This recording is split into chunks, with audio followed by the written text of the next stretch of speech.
back, baby. Deal, y'all. On the Homiezz podcast, episode 9. Yep.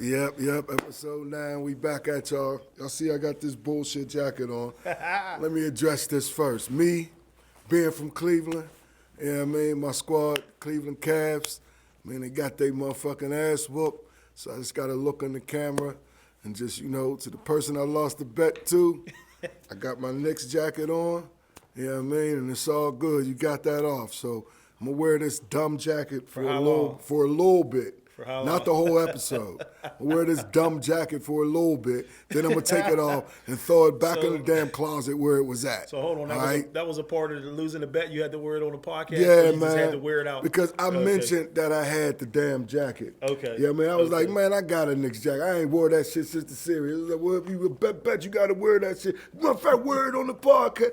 I wore it on the podcast. Who'd you lose to? So, man.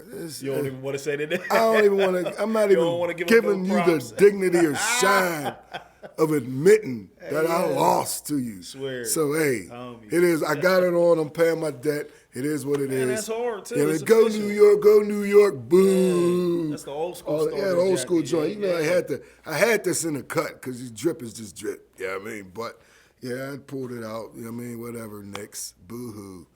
Anyway, man, what's up with you, dog? What's good, cool, man? How you been doing, man? Welcome back, dog. Had eventful Memorial Day weekend, man. It was great. I went down North Carolina. My daughter Gianna graduated middle school, so I drove down there. It took me 9 hours to get there, bro. Nigga. Like, it usually takes me 6 hours. That shit was a terrible ride. I had wifey and Kamora and JJ with me, the kids, and it was just a terrible ride. A thunderstorm.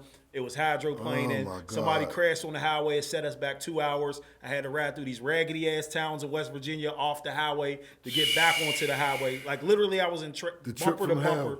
Yeah, bro. Yeah. It was like, are we there yet? Oh, man, it was bad. It was bad. Man, listen, I'm not a long car trip guy anyway. That would have drove me insane. Yeah, we drove my daughter to Atlanta from Pittsburgh. Well, a little bit outside Atlanta. 9, 10 hours. Man, to school, that was you always going to catch a long thunderstorm, something crazy. I was losing my mind, man. Yeah. But you a beast for pulling that off, it was dog. great, bro. It was great seeing my daughter graduate middle school. That's the beautiful part of it. Yes, sir. Like for real, like me and my ex-wife, like split when she was a baby. So it's like, you know what I mean? Like it's like I feel like that's like my daughter that I always like, damn, you know what I mean? I haven't been there because I've been back in Pittsburgh. She's 13, and I've been back in Pittsburgh 13 years. So it's like she's like dear to my heart, you know what I mean? Like I love all my kids, but I'm like, she's the one I didn't get a chance to like really raise, you know what I mean, to a certain extent. So I always feel like it feels, it's just as a dad, bro, you always gonna feel like, damn, you know what I mean, when you ain't there with your kid, you know what I mean? So I'm like so proud of my daughter, and I'm proud of all my kids, man, but you know what I mean? She's the one like that's like, damn, you know what I mean? And I always kept that in my head, like, me and her mom broke up when she was a baby, you know what I mean? So, stuff happens, man. People move on, you know what I mean? No doubt. I'm always there for my kids. I show up for them. There for you know what I mean? You showed up. I show up for them. You survived the trip of all trips to get down there. So that was cool. I mean? So it's all good. Went down there, drove back, and as soon as I got back, I went down there Thursday. Her graduation was Friday. We went and ate and stuff like that. Chilled, kicked it and stuff like that with my kids. So 5 of my kids is back with their mom. You know what I mean? My son graduated college, so he's back living with his mom again. He had an apartment up Greensboro, and soon as he moved in an apartment, there was rats in there, roaches, and it was right by A&T's campus. He said some dude walked up on him like, hey, yo, I don't think you need to be living around here. He's like, I don't even know how to take that. Like, what does he mean? He's like, yeah, they don't like new people around here. So he was in the hood. I said, welcome to the real world, son. You know what I mean? So he moved back with his mom because he had to break his lease. And then my daughter Nora's out of college, so she's back. So I got to see all my kids. You know what I mean? Like except for my oldest son is in Nashville, Tennessee. So we all went out, kicked it. You know what I mean? Then we drove back Saturday, and as soon as I came back, I went and helped Doran set up. We had the Black Excellence in Real Estate brunch at Catapult right there in East Liberty. So that was Sunday morning. Black Excellence in Real Estate. Yeah. Man, so it was a dope. It was a dope ass event. I want to be invited to stuff like that. Who throws these little events like this? These little. I ain't even no real estate agent, but I'm going to come. No, you would have liked it because we was doing like podcasting. we was doing headshots for people, and we was doing like a virtual like pitch your business thing. So it was like 3 different stations, and it was brunch. So Judale's catered it. Mary Hester, Tammy, you know what I mean? What Man, you on the wrong. Listen, is Brother Blue fix your not timeline, invited man. to these events? Man, what is happening, man? Fix your Facebook timeline, man. Yeah, I mean, these people think I only want to go to the 01 and the 01. dog. Like, what's up with that? You know what I mean? Them is my spots. You know what I mean? I love them. But come on, man. We was posting it. Yeah, I posted like I just want to be in Romeo's with the homies all day. Come on, man. Like you was definitely on the block on Romeo's outside out front. Factually outside that thing, bro. You know what I'm saying? But it's, I'm a people person. I like to be with the people. Yeah, but no I'm doubt. Also, the other you side. gotta switch it up. I'm multifaceted. Business be owner, hustler. Yeah. You dig? You know what I mean? But no, I want to be in the loop more with those type of events. You know what I mean? Just to be around, that different crowd and network and build and stuff, man. You always got that little thing going on. That was dope. Well, it was dope, man. It was definitely a dope event. I helped host some of the podcasting. I was suited and booted, man. And it just be dope, bro, to just be a part of. Like, that's what I said. You need the best of both worlds, bro. You still got to be. Like the hood is still. You gotta have.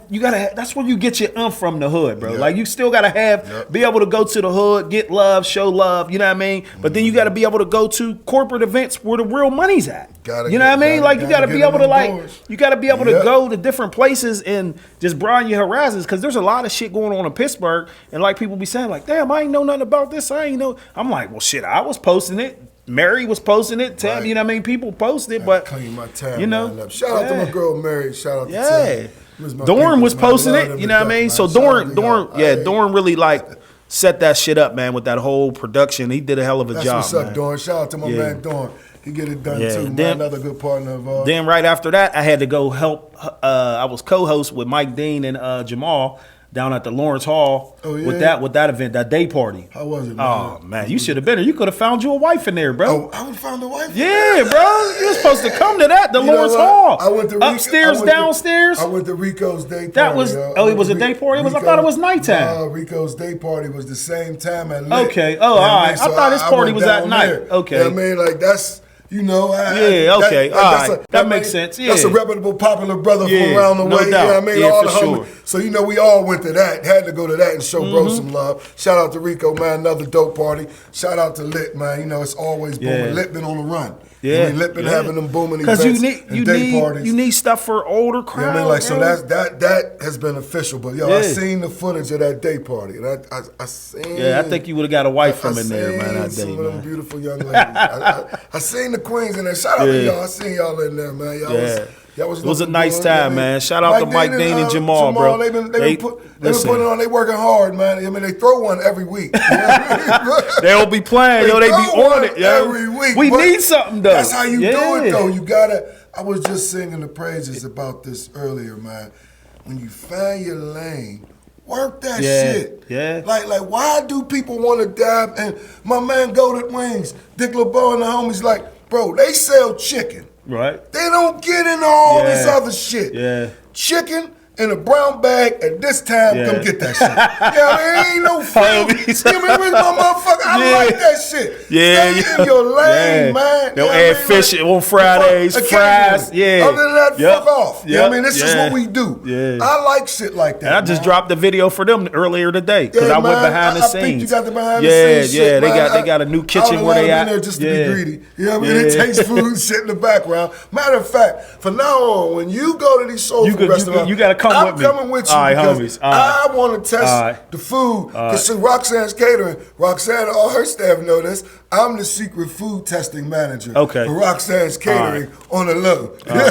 That's our inside thing. Because you eat beef though, right? Do you eat beef? I don't eat beef. And I don't eat pork. All right, well you're just like me then. Like, I be need somebody to eat something else. Try the beef. All right, okay. So when I worked at youth places, Roxanne and them, so we was all in the same building. Yeah, they still over there. One of them is all my girls. I went to school with all them layoff family, man. So I go down there and shit. I disappear and be down that motherfucker tasting food. Getting a little bit of this, a little bit of that. And I come in there like, so what's going on with the staff today? How's everybody doing today? Okay, great. What can I taste? Can I get a little taste of something? Shit. So yeah, man. All right, the next spot. The next spot I hit. Shout out to Roxanne's Catering too, my girl. Yeah, for sure. Man. Shout out to Roxanne, man. Shout out to everybody in the Berg who be cooking. Yes. Everybody, man, who's just out here. People that know they niche and is working their shit. I watched Roxanne start that shit. And she's working, she worked it. She didn't give up and say, oh, it's but after. No, she kept working that shit and building and building and building. And look what she got now. People got to stay in their, that's the thing, man. Stay in your lane. Yeah, how long you been coaching youth football? Shit, 24 years now. 24 years. Yes. I've been filming for since 05. 21 years, bro. This is what I'm saying. Like, imagine if I would have quit. Imagine if you would have quit, how many young dudes' lives you wouldn't have been able to save. Imagine if I would have quit film like a long time ago. Because there have been times where I was just like, man, I'm tired of this film stuff. Like, you know what I mean? But there have been moments when something told me, bro, it's just like, nah, bro. Yeah, it happens to everybody because it's like you get burnt out. Like you start looking at life and you're like, man, what's this and that? Why am I doing this? You know what I mean? You question yourself. But I tell people, man, don't never quit. Because I look at stuff like this. Like a lot of dudes our age, they're miserable old heads now, bro. Bruh, we got too many miserable old heads out You see them on Facebook, mad at everything, bro. Start rapping again, bro. Go get in the studio. Go make some beats, bro. Go get a hobby. Go fishing. Try to upgrade your life. Work on something. Look on something deeper in your phone than just chicks' asses on IG. Like, come on, man. I mean, stop trying to be a fucking troll, motherfucker, do something with yourself. Niggas is too mad, like, bro. You just angry. Like, it ain't coming off the way you think it is. So I'm like, I mean, you think it's coming off Charles Barkley, it's coming off Draymond Green.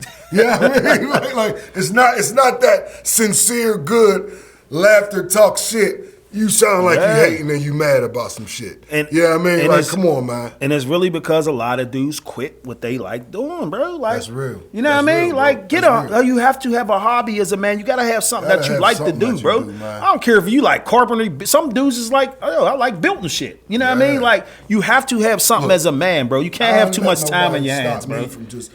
My interest is robust. I'm involved. Like I'm with the bar owners and trying to figure out events that we could do and shit. Yeah. I was just in the stew up there with my man B Porter, low key on the low. Oh, y'all got something coming? Got something brewing on the low. You know what I mean? Like, so, you know, some good. You know what I mean? So I got a little back active with that. I'm moving around. You gotta be doing shit. I'm still coaching, still active. Can't wait till the season starts. I do not coach flag football. You know what I mean? That's too much. But I'm waiting for the season to start so we can get going, man. But yeah, dog, you gotta have something going on. Yeah, you gotta just try shit. You gotta just not be afraid to even try new shit. There's dudes that I know never been fishing before. Like, bro, I've never been fishing. Like, you know what I mean? Like, it's just everybody's upbringing is different. But it's like as you get older, bro, you don't want to get older and regret. Like, damn, bro, I didn't do nothing. I didn't travel. I didn't go nowhere.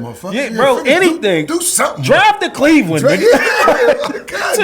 Go to DC for a few, like anywhere, bro. Just go. Yo, that's what I'm about to do. It's go to Deep Creek, DC. Maryland. 2 hours. You know what I mean? I ain't been to DC in like 25 years, bro. I'm going to DC one of these weekends just to see the little shit. Yeah. And just be in and Hands there. Hit up Hands. Yeah, just fucking have some fucking fun, man. Yeah. You know what I mean? Hand will pull up on you. Niggas don't be trying to do nothing, man. People don't want to do nothing, man. We got to get more active. Yeah, bro. Brothers, man, y'all out there, get out like rough. Listen, man. Bro. I like this point in my life, bro. I'm at peace. Like, it's always drama going on.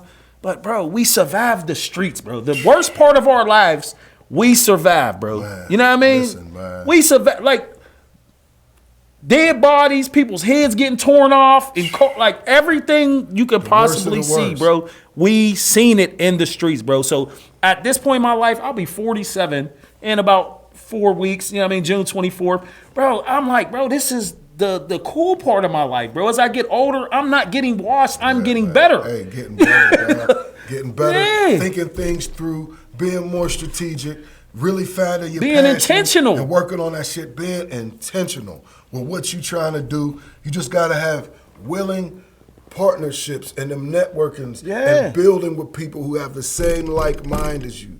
You can't build with people who are stuck, man. Who don't want a lot of people. Yeah. Like we found ourselves trying to get with people who are just a wall. We trying to. We can't. We just, you know what I mean? Because they're stuck at where they're at. And that's when you just got to go around them, bro, and do your own And it's thing, all man. love, bro. Yeah, like, I mean, it's all love, but your elevation might be their motivation on the back end. So fuck it. Go elevate, man. Or it could cause jealousy and envy, because that causes that too with people, bro. Absolutely. Like, and it's like, I'm the type of person, bro, I'll help anybody. Like, I will literally help anybody, bro. Like, if somebody comes to me, hey, bro, can you help me do this? Yes, I'll help them, but I'm not about to spend my whole life helping you do something. You got to help build it. You got to want to help yourself. You know what I mean? I'm done. I posted on social media a little while ago, like, how are people so involved in everything in Allegheny County? How do you put yourself involved in fucking and it's like, to your point, bro, like, when is the focus, the investment going to be back into yourself? Yeah. You know what I'm saying? Like you can invest all of this energy and all of this shit out into the world and chasing this and chasing. I had to have that reality check for myself. You got to do it for yourself, bro. Yeah. I'll catch myself giving myself too much to everybody and being just accessible and willing to run here and call Blue and he blah, blah, blah, blah, blah. But then what about Blue? And your daughters. Bro, my you know daughters what I mean? are like and you got your own kids to raise, too. One of my homies, because I'm not afraid. Man, my other bro was talking about this. Like, you can't be afraid to listen to one of your peers, you know what I mean, that knows something, and they giving you some game, and it's some real shit. You can't look at it like you hating or nothing. Like, it's some real shit. One of my peers, man, was tapping me, and he was telling me, man, he's just like, bro, peers, good friend, good brother. He's like, bro, I want to know, when is you going to take this time to invest in IO, man? He's like, IO. He's like, I see you doing this and doing that, brother. I just want to say that you got to pour into IO, man. It's like, IO is the jewel, man. IO you're the brand, bro. Is the brand. You're the person who to connect to, who people love and stuff. And to me, you be so busy helping other people's thing. When is it going to be your thing when you do something for yourself and stand out for yourself? Ever since he told me that, man, I literally have been cutting out time in my life to just make it about me. And there's nothing wrong with that. Nothing wrong with it. We be feeling like nothing wrong with it. We be feeling like it's something wrong to be a little selfish about yourself. Nah. You know what I mean? Like so I'm like, yo, I can't run to everything going on. I can't be involved in all of this. Can't make it there. I'm going to watch what I say on certain things, and I'm going to think things through before I react and shit. I'm going to be more mature and more intentional with how I move, because at the end of the day, it's about me and my family's empowerment too. Yeah. I want to leave a legacy for my daughters. Yeah. You know what I mean? For my family, for my people, for my niece and my nephews and them and shit. Shit, I want to do something big enough to help my family now. So why not be a little more intentional with focusing on that? I'm going to give y'all this, can't help but everybody. I got to focus on some of that too. You can't help nobody if you can't help you. You got to help yourself first. Yeah. You got to get right, like, before you can really build other people up. Got to. Yeah. And as men, especially black men, bro, like, and black women too, bro, all day. It's just, people's just pulling you in every direction, bro. People will pull you in every direction except for the direction you need to go. You need to go in. Like, stop. Like, you don't have time to be doing this and you got a 10-day shut-off notice. You know what I'm saying? Like, you don't have time to go here and you know you got back rent. You know what I mean? Dude, but these people need you to be doing this and you out partying and shit and you gonna go to this one event because you know you don't have no business going to this event because you don't have no money, but because you have a reputation, you feel like you gotta go to this shit. Man, no you don't. Nah. Sit it out and focus on yourself. Fuck that event. If your friends can't understand where you at financially, and fuck that, just mentally at that point, then them ain't really your friends. Sometimes it ain't about, I'll pay for it, bro, just come out. I'll pay for it, sis, I got you. Or no, we look good, some niggas will pay. Nah, if you know in your heart of hearts that you're not right in your situation, that you don't like where you live at, you don't like your car, you don't like your surroundings, you don't like your job, man, it's imperative for you to do something drastic to change your life. The first step in that be to recognize that you don't like those things, then do something about it. You ain't gotta go we can't party our fucking party our pain away and party our misery away and shit, man. Celebrating failure, bro. Celebrating failure. That's what people be saying. Yeah, I mean, Homiezz said that to me. We can't do that and shit. And this is coming from a nigga who love partying. Yeah. You know what I mean? Everybody knows. Yeah, I party too. And Brother Blueski likes to party. You know what I mean? But yeah. at the same time, bro, like no, when it's business time and it's time for work, yo, man, I'll go MIA for a month. I won't go to, you know what I mean? You gotta be structured and focused, man. Put times and limits on when you going in the house and shit. And there's no need to be at a fucking after hours every fucking, like, yo, dog. Yeah, I don't go to after 2 hours. 2 a.m. is 1 o'clock is up. If you go outside at 10, what do you need to stay out till 4 for? You know what I mean? Like, what? After hours. I don't know, man. Ain't no shade on the after hours people. But, no, that ain't my life, shit. I mean, sometimes, man, just gotta up that shit, man. Change the score. But that's neither here nor there. You know what I mean, bro? We can get into that. We got, the city has been on fire, man. Pittsburgh is correct, bro. This has been the hottest, month, 2 months, 3 months that we had in the city in a long time. This city is, like, it's so small. Like, people fail to realize, bro. You know what I call Pittsburgh? The Beverly Hills of West Virginia. Oh, my God. Listen, we're in the mountains, bro. Whether, like, niggas want to accept it or not, we're black people, white people, we're in the mountains, bro. We're in the mountains, bro. Whether y'all... Pennsylvania split. Yeah, bro. Yeah, like, we're in the Appalachian Mountains, and it is what it is. We're from the mountains, bro, and we're wild, bro. Stuff happens. Yeah, like, bro. In the Appalachian Mountains and shit, man. So, we got to dive into it, man. The latest incident that just happened, brother. You seen the footage? The incident up at the store? On the hill? Yeah. On the hill. Yeah, I seen it. So was that the beginning of it? Is that how it? So I don't know exactly what happened before that. You know what I mean? Right. But I just seen from when they started recording. So what was your initial thoughts? So it was both. I felt both ends. I didn't feel that they should have ever like start beating him up. But I don't know if he stole one. I don't know. You know what I mean? I don't know exactly what happened to lead up to them punching him. You know what I mean? Hopefully the young dude didn't sock one of them or what I mean, whatever the case may be. You know what I mean? They shouldn't have put their hands on young dude. But if you come in somebody's spot with a mask on and they asking you to take your mask off, there's a such thing as rules, bro. Like, people rob shit. You know what I mean? Like, if you come in my store, like, and you got a mask on, I'm like, yo, bro, what's up? You know what I mean? Like, if I'm behind the counter, I'm like, yo, what's going on? Like, you know what I mean? You're gonna like initially clutch a burner if you work in a store, because you gotta have a burner if you work in a convenience store. So it's just one of those situations like, damn, then you found out dude's a young buck, like, and it was just messed up like he's a kid. But you don't know somebody's a kid coming in your store with a mask on. Like, they could be trying to rob somebody. They could be trying to, like, you just don't know. So the young dude was wrong for that aspect of it, but they was also wrong for both jumping on him like that. Right. You know what I mean? Right. So I didn't watch them lives and stuff like that came up. I just seen a little piece of it, and dude was like, yeah, he was like this, like the little Indian dude. Right. I don't know, yo, but I just feel like this, man. Like, as a community, we gotta really like figure out what the real issues is, bro. Like, you know what I mean? Like that was an issue, but it's like there be other shit that really happens. It's like what they call selective outrage. Right, you know what I mean? That's kind of how I feel about stuff. You know what I mean? Like, and I feel like this. If it was black people who owned that store and did that to that black dude, somebody would have went and aired that spot out. Yeah. That's just what it is. Or nothing would have happened because for weeks at a time, everybody has been saying something's going to happen to one of these kids, these disrespectful kids. Better not have been mine. Something's going to happen, something's going to happen, something's going to happen. Then something would have happened. Yeah. There would have been black people and they would have busted it under the table. Yeah. So how do you feel about the situation? Oh, man. So this is deep. So there's a couple I want to lay out. I'm gonna state the case for a few things, bro. This is gonna be a little drawn out. You can jump in whenever you feel like it, because I did some deep thoughts about this.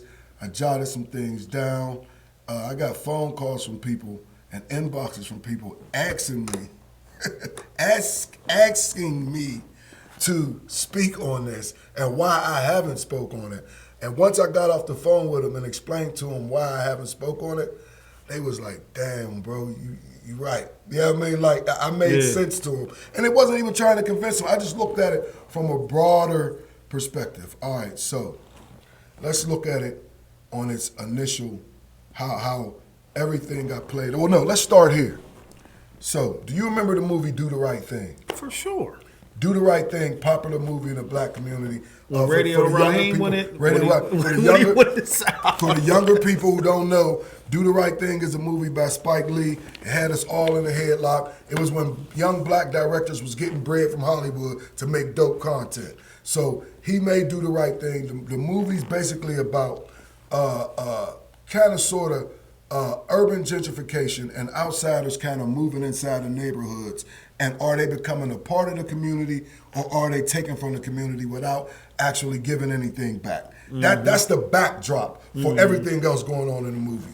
You see that play out with Sal's pizzeria. Yeah. You see that play out with the Chinese market. Sal should have had some with brothers the Chinese on the wall. market. Sal should have. So we're gonna get to that, right? So you got the Chinese market too. Yeah. That was a problem in the community when the shit hit the fan as well, because they seen them as gentrifiers and occupiers as well. So let's dive into Sal real quick. Sal was a hidden racist who had prejudices in his mind, but he figured out a way.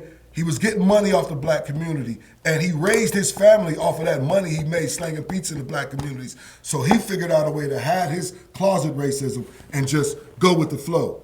His one son was blatantly fucking racist. He couldn't hide it, was disgusted that he worked there, that he had to be around black people all day. He was a total asshole. The other son wasn't really like that. He was trying to get along and stuff. But at the end of the day, he had deep-seated prejudices inside of him too, because that's where he was raised at. Now,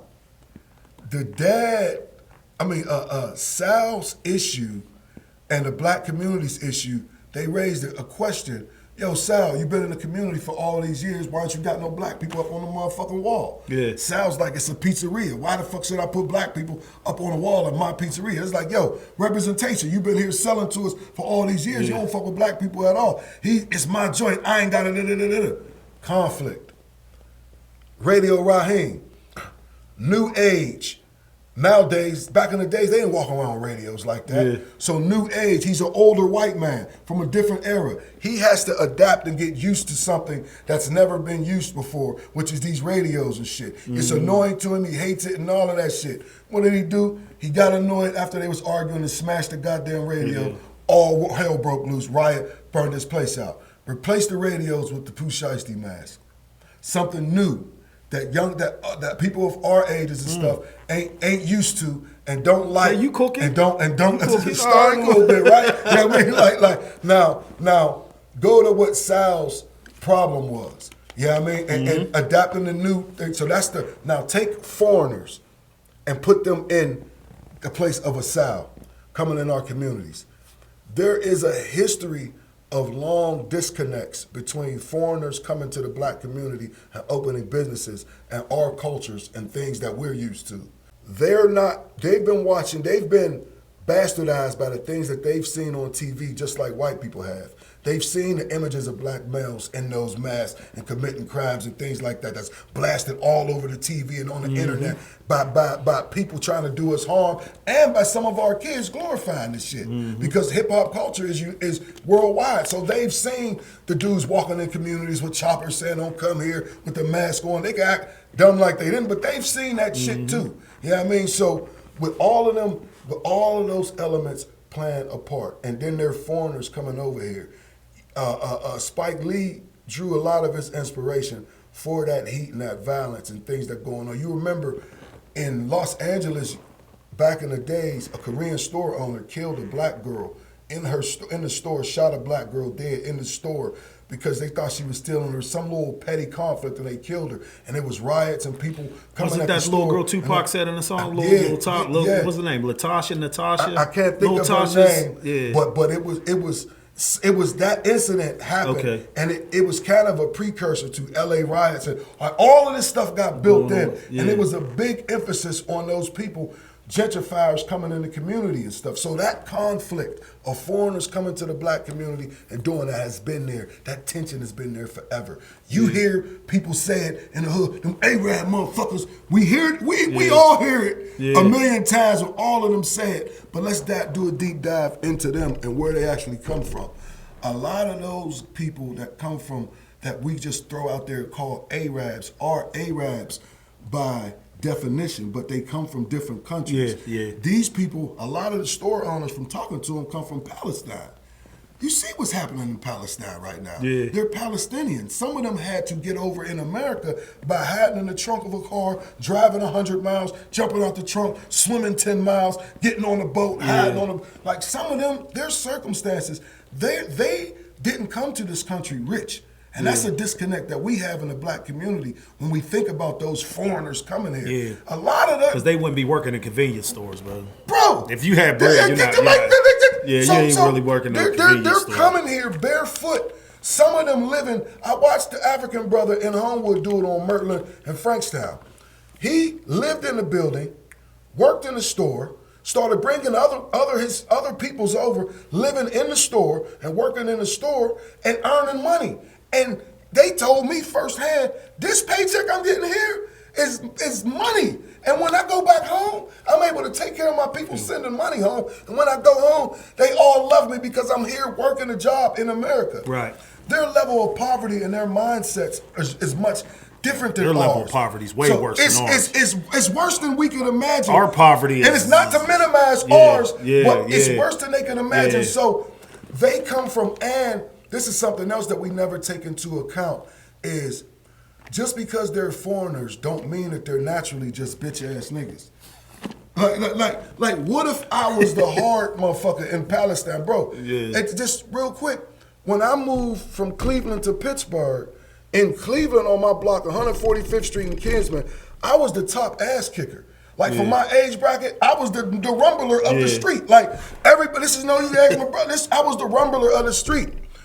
When I moved to Pittsburgh, ain't nobody fucking know that shit. I moved to fucking Homewood. Yeah, they like, nigga, we don't care what you did. See, in Homewood, there was bullies established, there was tough families, and all of that shit. Meanwhile, me and my brothers and my sisters and us, our first sport was boxing in Cleveland before football, and we took kung fu and shit. So all of us could fight and all of that shit. But moving to Pittsburgh, we some black ass motherfuckers with African names moving to home. Like, man, these weird ass niggas. We had to kick ass in a lot of different circles because it's just assumed that we're supposed. So we're the assumption that maybe this dude was the tough motherfucker on his block in Palestine, and you fucking with him now, and he's like, I ain't with that shit. Like, we got to get out of the mind of thinking that. So,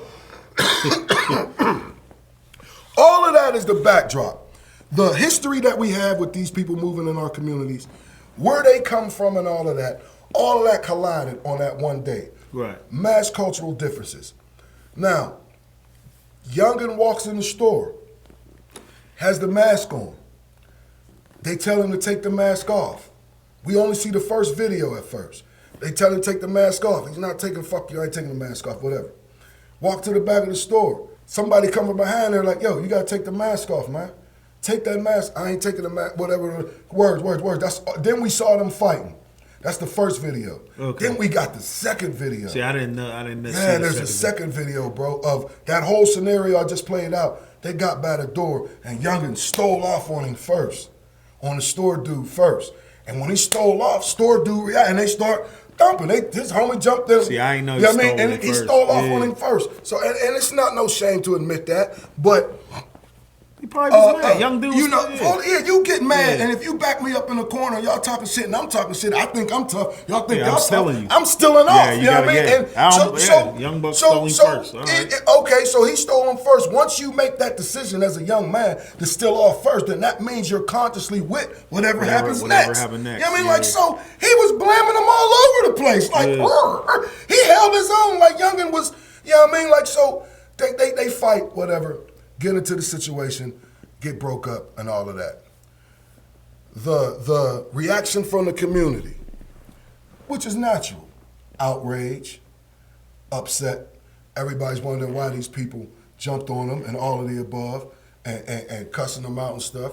Then the second part comes out. Some people's opinions change and they fall back. Some people aggressively still attack the situation and are going on with it. And they had some protest actions. They went up there, talked to the people and all of the above. Okay, this is where I stand on all of it, bro. After laying it all out on the table from how I see it from all sides. Right. Well, the black community and all of us need to be able to say this. We just need to be able to say this phrase, bro. You ready? Two things can be true. Yeah. Multiple things can be true. Yeah. The world is not black and white. It's oftentimes gray. Yeah. It's in between. Yeah. It doesn't, it sways, dog. Multiple things can be true. Mm-hmm. Yes. Yes, you're 1,000% correct. That young man should not have had on that mask in the store, and he should have took it off when they asked him to take it off. Mm-hmm.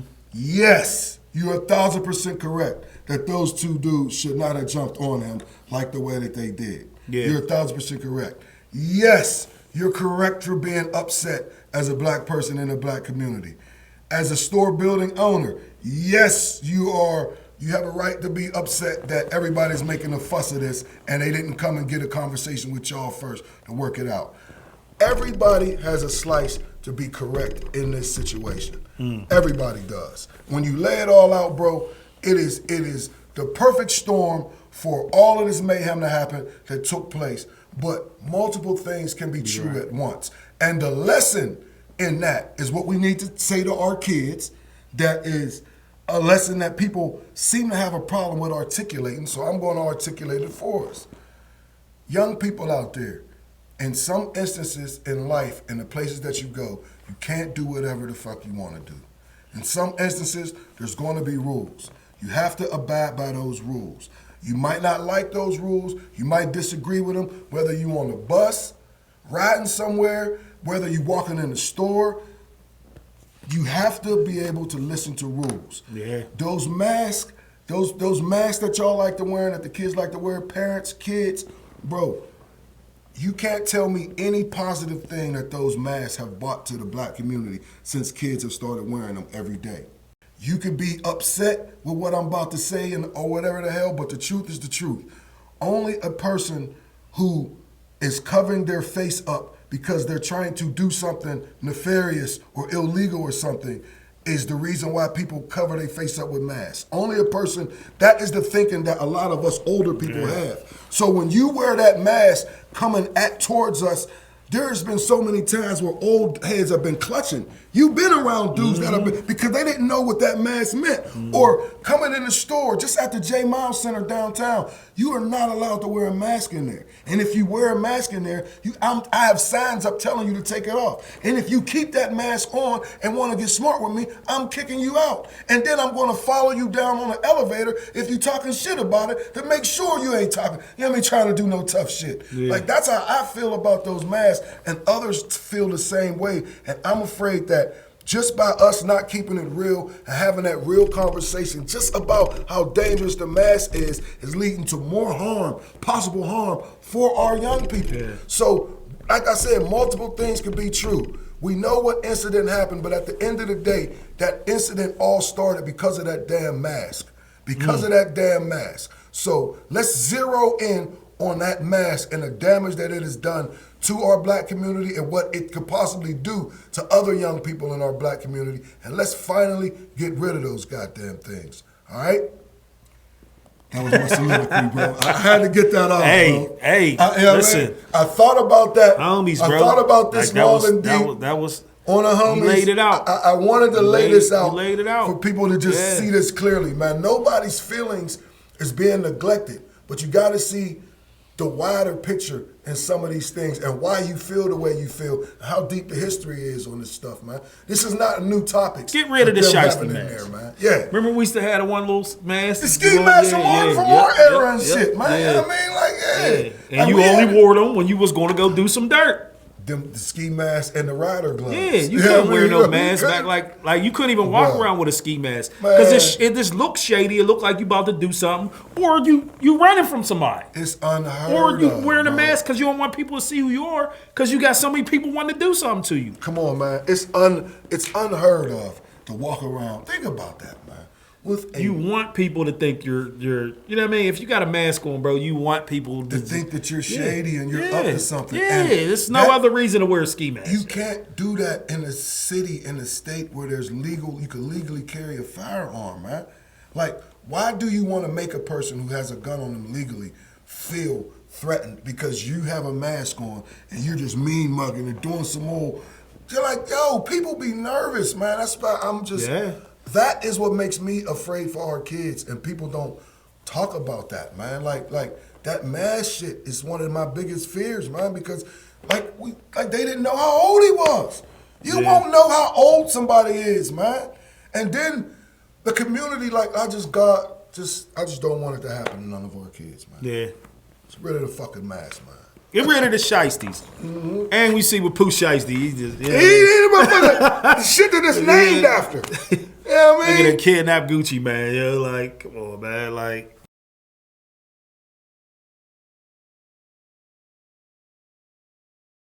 The bars, brother, the bars. Our bar owners, we've had a lot of tragedies outside our bars, and the bar owners have been under attack. How do you feel about responsibility in these things, and who should carry most of the blame for these incidents that's happening? Why do people keep blaming the bars? Blame the shooters, bro. Nobody's telling nobody to shoot nobody's bar up, shoot out in front of outside nobody's bar, shooting women, killed the bro. Blame the shooters, yo. Like, why is nobody talking about the shooters? And then and this is my thing. I'm gonna say this, right? And people say, we gotta protect black women, right?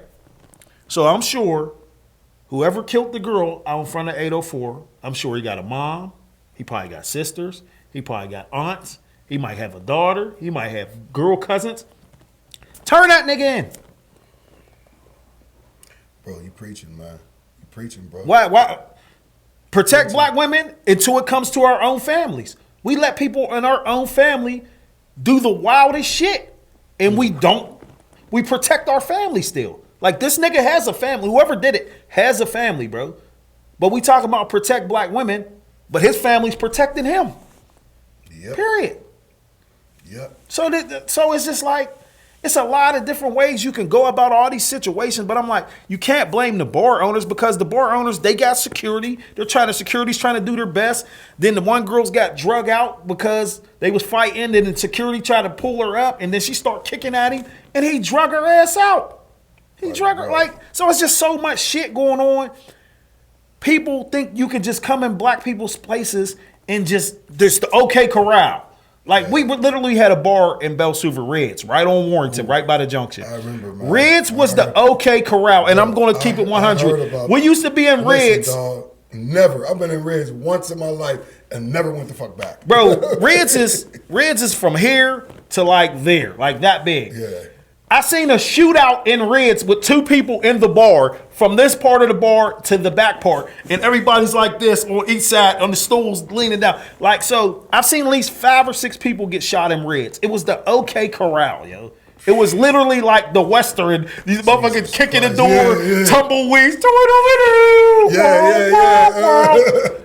It was that wild. But that's what I'm saying. There was no, and then Liquor Control Board and Task Force start smacking it. I even got caught with a burner in Reds one time. You know what I mean? So it's like, you be in these situations, in these places, and people don't respect people's businesses, bro. People don't respect people's bars. People don't respect people's bars, bro. If you're beefing and you know you want to shoot 900 people, why are you coming to the bars where we're trying to have fun, bro? Yeah, man. That's the part. Why are you coming out, bro? You putting everybody in danger, man. Yeah. All of our lives are in danger because you feel like coming out and shit, man. Why are you coming out, bro? You're not getting on no women. Nah. You ain't trying to have no fun. You're just back in the cut. Bro, just stay home. Leave us alone. We want to have a good time, bro. Then there's call makers in there. That's going to drop the call. Professional call droppers, come on, man. Yep. Like you put us all in danger. I'm with you, bro. Like so. I don't. You know what I mean? Like you know. I don't. Rest in peace to the queen that passed away, and send our love out to the people that were injured in all of these incidents that happened across the city at these different locations. You said something that I wanted to jump on as soon as you said it. Like somebody knows who he is in their community, in their family. Yeah. He is absolutely, unequivocally a black man. That's what we talking about, man. A black man, a black person doing this to a black establishment.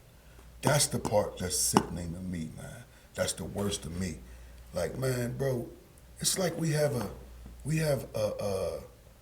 I don't know how to say this, but it's like we have a nigga problem. Like, or just a crazy black, like, I don't know, like the thing that's going on in our minds that's making us attack each other like this and attack our own spaces and actually seeing a group of women outside and then start letting go in front of a group of women.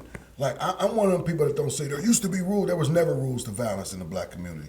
Niggas always was wild. People's moms was getting shot, kids was getting shot. There was rules to this. There was no honor. The most you would hope is if you ran into the right dude and he gave you a pass. That's different than they were acting like there was some honor system. There was no. People was getting passes back in the day, and some people just wasn't with it like others was. You ran into certain people, it was getting cracking. But just in general, it's our own people doing this, bro.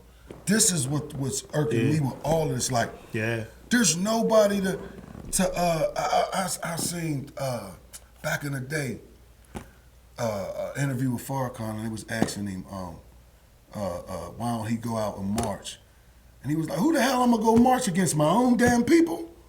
You know what I mean? It's like, because I'm literally gonna be outside marching against my cousin, my uncle, my nephew. We are the people doing this shit, so who are we protesting against? Excuse me, when we have these our peace marches and stuff like that, we're bringing awareness to violence and stuff and trying to get it to stop. But at the end of the day, when you think about it in its essence to what he was saying, and the point of it is, we're not marching through a white community asking them to stop. We're not marching through an Asian community. We're marching through our own communities to ask our own people to stop killing us. Think about how crazy that is. That is bananas, bro. Yeah. And we're asking our own people to stop going to these black-owned establishments and shooting and murdering people that are trying to have a good time on a Friday or Saturday night. This is preposterous that we even gotta ask this. Yeah. We could go right up to Mario's in Squirrel and Shady Side, or Big D's up in Regent Square. They don't even have security guards. Yeah. They're not even, you know what I mean? The thought of a shooting or a possible shooting that's like a foreign concept. Why is that acceptable for our lives, bro? Yeah. I've been on some deeper level thinking lately. Like, me too, bro. Why is it acceptable for our lives? Like, why do we gotta live so hard, man? Yeah. I'm exhausted, man. Yeah, me too, Being black is exhausting, man. Yeah. Why do we gotta fucking funerals and sad shit and just, oh, this happened now and oh my God. Like, where's the joy?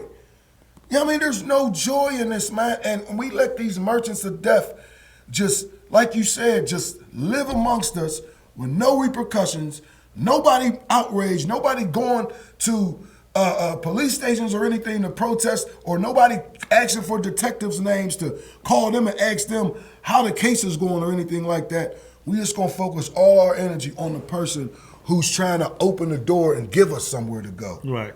That's crazy to me, man. Like I know the precautions that all of these dudes be taking, all of the things. They hood niggas, like they from where we from. They thinking of what we think of to try to stop these dudes. But you can't stop a random crazy person. Nah. No matter what you do. Nah. You know what I mean? Can't stop a mug with nothing to lose with a burner. Bro, Man, They gonna do whatever they gonna do. Man, me and Twan at the 01 literally were sitting in front of the bar just talking. But we didn't go in for hours. We was just out there talking and shit on Sunday night.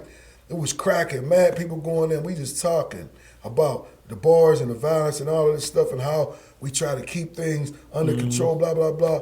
Later on that night, somebody down the street from the 01 was shooting up in there. You know what I mean? And then the next day, we looked at each other like, what the fucking fuck? Like, even the fighting still, bro. Yeah. Like, how can we have all of these incidents going on, these tragic incidents, they make a bar association, and the next 2 weeks, y'all motherfuckers is fighting in their spots? How? You really seen all and you shoot in front of and Eon. shooting, bro. You really looked at all this positivity on your phone and said, "Ooh, that's so positive. That's nice. Heart. Yeah, we need to come together." Then Saturday night, like, what the fuck are we doing here? And again, it's us, bro. Yeah. It's not nobody but us, man. Yeah. That goes back to the theme from the beginning, what you started with. Finding a hobby, getting ourselves together, bro. Worrying about us. We just... Yeah, people got too much time on their hands. It's exhausting. And it's I look at it like this now, right? So the birds start getting kind of bad, like, you know, like late 80s, early 90s, it start getting bad. Crack hit, then it start changing. You know what I mean? I'm glad I got to see what a hood looked like before crack. Right, you know what I mean? right, Everybody was together. I could come to your crib, get some sugar. You come to my house. Yeah, like community. Then once crack hit, then gangs hit. And now we're what? Damn near 30, 40 years in on this. Like, so you got generations of your brother killed my uncle. My dad shot your nephew. Like, bro, it's like 5 generations. Like every crazy, 5 to 10 years, it's new generations. You know what I mean? Yeah. So it's like he killed your dad back in the day, and he just came home from jail. But I'm grown now. But this dude killed my dad. You know what I mean? Like, it's that. So it's so many years of layers of feuds and beefs, and it's so far gone now. It's like, where do we like? How can we even get it back to somewhat normal? You know what I mean? Like, and it's like it's so far gone because it's like everybody's on edge, everybody's mad, everybody's just like, you know what I mean? Like, some of us have changed our mind state, and there's a decent amount of us, our age group, dudes who grew up and changed, but then you got a lot of dudes who still on the bullshit, our age group, bro. There's a lot of old Crips in Pittsburgh, bro. What? The worst niggas in the burg, I live in the goddamn the epicenter of that shit, bro. bro. The old head Crips in Pittsburgh are still like, bro, it just like. But you know, one thing I can say about the guys out my way is we don't like they gonna hold on to what they hold on to, but they don't perpetuate it in a negative way to say, "Here, young buck, take a flag. Right. I want you to join the gang." And then like they not putting nobody on. They not putting nobody on those sets or nothing like that. It's just a sense of pride that they hold on to from where we come from, what we've been you through. still everybody represent their hood. So they gonna rep their hood. But there's there's the batteries. There's the ones that put batteries in. Them are the ones we talking about. The battery guys. Yeah, them is the old head ones. That are losers in their own world. Yeah. So they lean on the young bucks and put batteries in their back to do dumb shit and be a loser like them. Bro. You know what I mean? Like, them is the dudes that we ain't fucking with. You know what I mean? Like, them dudes need to get excommunicado. And for real, a lot of them dudes who's like that, who still try to hold on to this shit, like they wasn't even the ones back in the day, bro. No. It's convenient to be. Come on, let's just say what it is. Being a super gangbanger in 2026 and you're 45 is way easier than being a super gangbanger at 16, back in 93, 94. Yeah, I mean, like, you couldn't, like, and I be cracking up watching it online, like, I know you do. Yeah. Like, damn, Cuz is banging. He did not bang like this when we was younger and shit. Yeah, bro. It's watch cool. it. Yeah, bro. It's going crazy on this, man. It's cool to just be regular. Like, it's just cool to, like, everybody don't have to, like, everybody wants to be hard gangster. Bro, I don't want to be a gangster no more, bro. I just like being a dad. I like being a filmmaker. Man. I don't want to be a gangster no more, bro. I don't want to have to do shit and be feuding with niggas and go to jet, bro. That is the lamest lifestyle, bro. I want some money. That shit's lame. It's too much. I'm an agent of peace. Yeah, give me some money, bro. I'm out here trying to promote peace and love in the black bro. I don't got none of that shit to do. No time to deal with agents of chaos. Yeah. And people that are 1,000% invested in the destruction of the black community. Yeah. I want nothing to do with you. You know what I mean? Like we have elevated far past that. Yeah. Like, all of your negativity and the looking forward to and the tweaking off of negative hood shit, I can't fuck with no more. It's driving me insane. I've been my off man Lil texts me some crazy shit every day. Like, I hate niggas. I'm just like, Lily, we working with them, bro. We gonna get them together, man. You know what I mean? Like, that's why we gotta that's why it's good that we got platforms like this and others.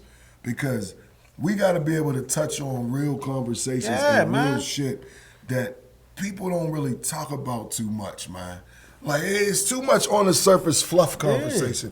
I don't do fluff well. Yeah, you know what I mean? Grown man shit, bro. Grown man shit. Like, we all just got to do better, bro. Like, swear, yo. We got a new brew house right here in the Burg, downtown Pittsburgh. Black Brew House. I'm Marcus White, owner of Wendy Bridges Brew, first black-owned brewery in Western Pennsylvania.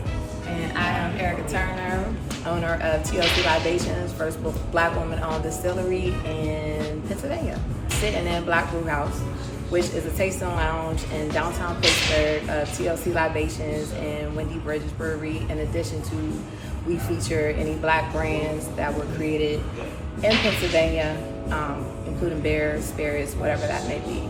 Every glass of beer or drink that we pour is history, so it's black history in our communities. This is the representation that we need. So we offer bottle cocktails, so we have old fashions, we got martinis, we got, I call them Berg teas, not Long Island iced teas.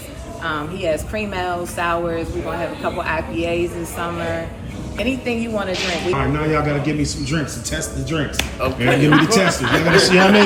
You gotta give me yours. You gotta give me. Hit the music. Yeah. This is our honey whiskey. This is your first. It came out in what, September? September 26th. Yes, September 26th. Very good. It's a different twist of whiskey to me. I love it. I think that the honey shines in it, and it's available in the fifths, the bottle that I'm pouring it in right here. Okay, where do we purchase this at? Right here? Yeah, you can come right down here to Black Brew House or online at TLC Libations.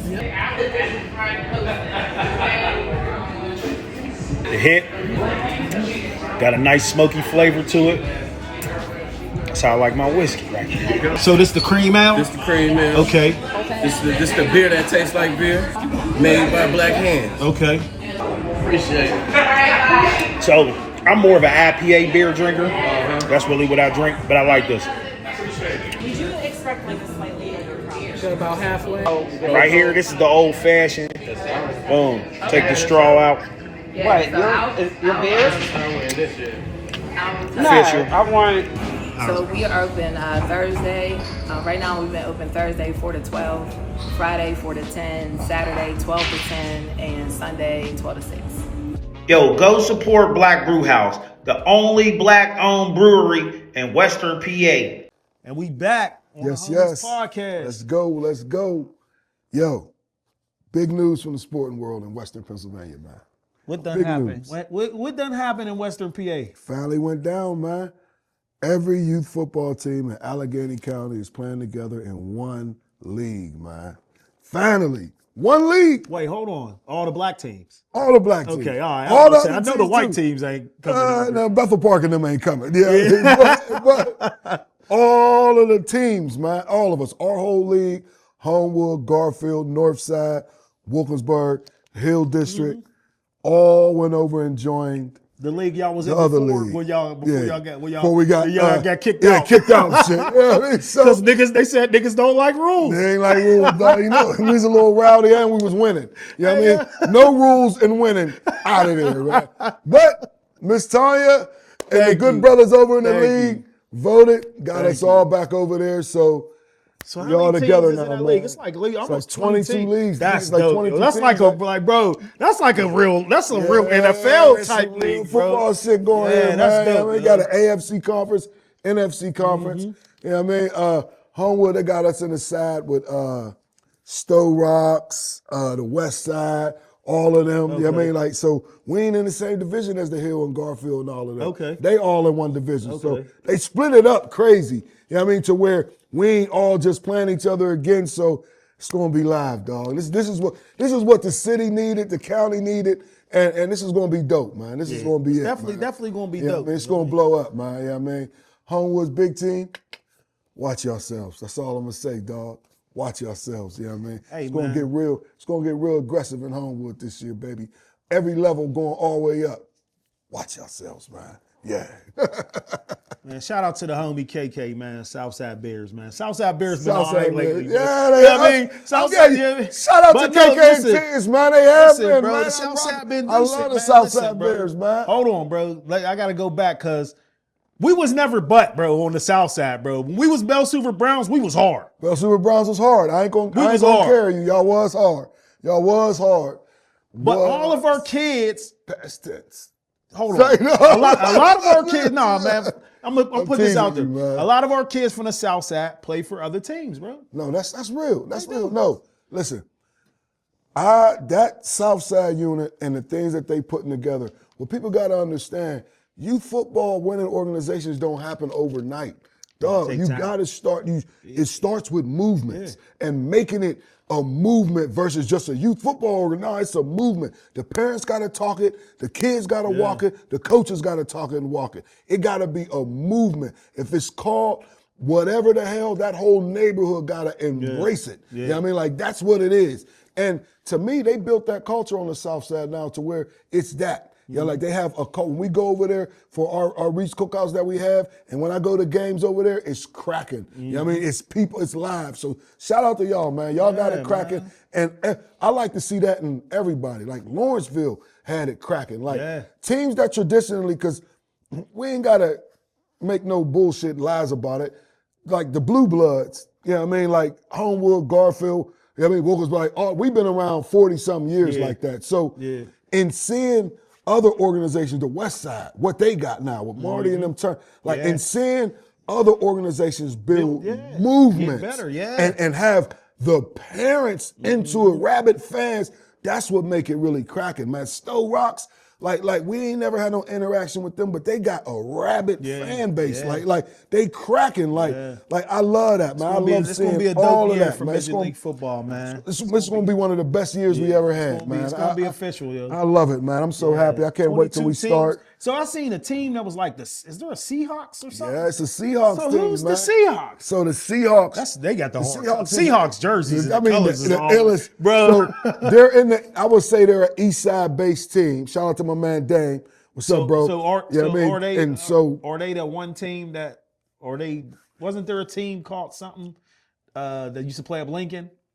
So yeah, but that team is no more. That was the Kings. The Kings. So are they the Kings? They're part. So I would say that they're part Penn Hills, part Kings, and with the backbone of the East Hills Hyenas. Okay. Yeah, I mean, where are they playing at? Like, so they're working that out still and getting their logistics together. Okay. They're a new organization, so it's going to be, a little difficult for them to get it started. Seahawks but you know what I mean? I got all the faith in them. They got some good brothers running their stuff that know what they're doing. So, however, I know it's going to work out good for them. So, is there any other, shout out to the Seahawks, man. Is there any other like new teams that's like startups, just only been around a year or two that's in that league? No, that's really the only new one. team. Yeah, Okay. Everybody else is around. been around. Okay. But everybody, what's different now to me is that everybody has built something up.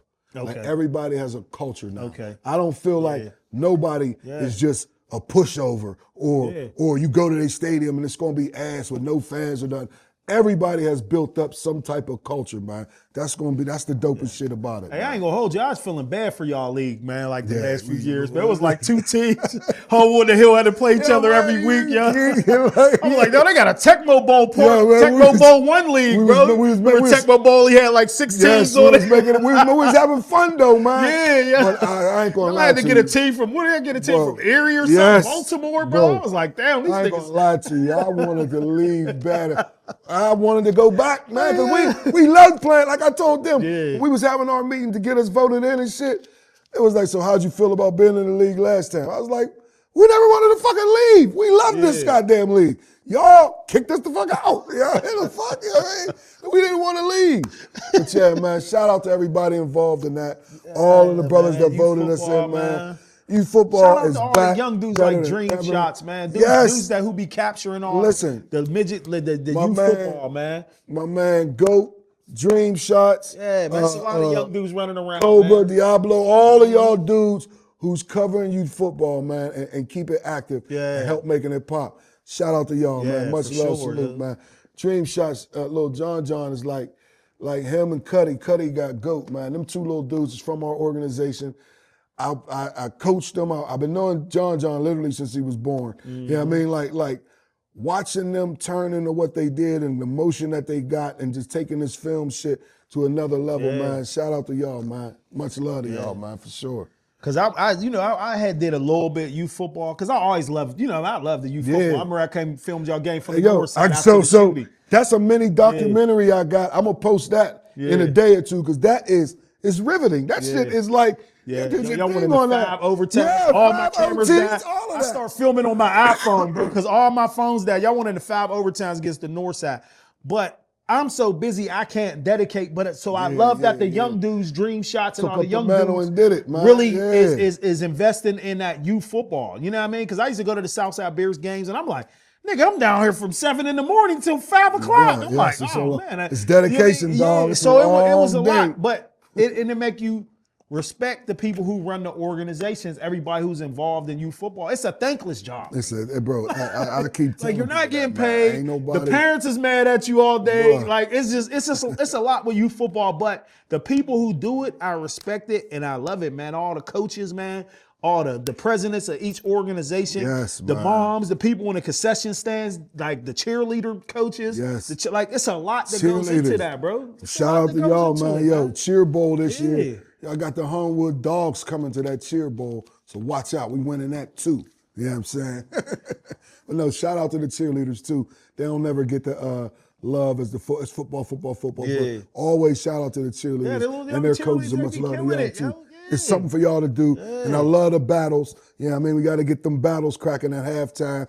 I mean, I love them joints. Keep it going, man. Much love to y'all. You know what would be dope? Somebody had a band. Ooh, that would be crazy. That would be next with level, kids. man. Yeah, a kid band. That would take some time for them to do some teaching and show them the stuff. But that would be dope. We don't got music in schools no more, bro. Once they took the instruments out of schools and. Bro, that would be dope. We got some little drummers in our organization, too. Bro. But shout out to my man, Steve, too. See, I just gave y'all you gave me a jewel. Hey, Steve, my man Steve, you got to bring the twins up. We're going to get them some drums. Homewood Field, they're going to be on the drums for us, man. And my man Steve, man, his son, remember the young boys I did the thing on talking about them and the top recruits need to go to Pitt? Yeah. One of them was Gabe Jenkins, man. Okay. Shout out to Steve and my boy Gabe Jenkins. He just committed to Colorado. Okay. Out there with Prime Time. Okay. Yeah. Prime got him. He got the whole family out there. Yeah, man. Prime talked that shit to him, man. He got him out there, man. Shout out to Gabe. We call Gabe Jim Brown, man. Yeah, man. We've been calling him Jim Brown since he was a baby on the termites, man. He's different. I mean, Gabe always been different. He a different type of animal. And they gonna see he could play every position on the field and play it excellently, like every position on the field. So he's gonna add something that Dion and them don't have because he's unbreakable. Like, I don't know about no other kids, but I know Homewood kids, when you come from playing for us, there's something in you that makes you unbreakable. I don't know, like, there ain't no coach that could break a one. Like, if you say run 1,000 sprints, our kid is going to run 1,000 sprints for you. He might be tired, but he's going to do it. Like, you can't break our kids mentally because we already put that shit in them from young. And he's going to go out there with that bop and that little, I'm telling you, it's going to be different. Shout out to my man Tay-Tay, too. My man Taymon Robinson out at USC. It's his year, man. Big time things. He's another one, man. You can't break these kids, man. Mentally, they solid and strong. So shout out to him. Yeah. Shout out to all of the top prospects that's about to make y'all decision. Khalil Taylor's decision's coming in a few weeks, man. Where you think he going to go? I got Alabama. I like him at Alabama, man. I mean, Ohio State, Georgia, they're all in. Go to Ohio State, man. That's my team. But now, hold on. Your boys. Wait, what Khalil play? He played Play Wide receiver.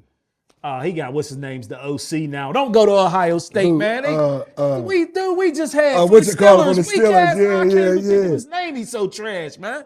Or So- OC, man. Arthur Smith. Arthur Smith. So Why would Ohio State hire Arthur Smith as the OC, bro? That's crazy. because bro. they've been having success with pro coaches coming down on the college level lately, especially coordinators. It's like a cheat Not code. him though. But I know because it's like a cheat code.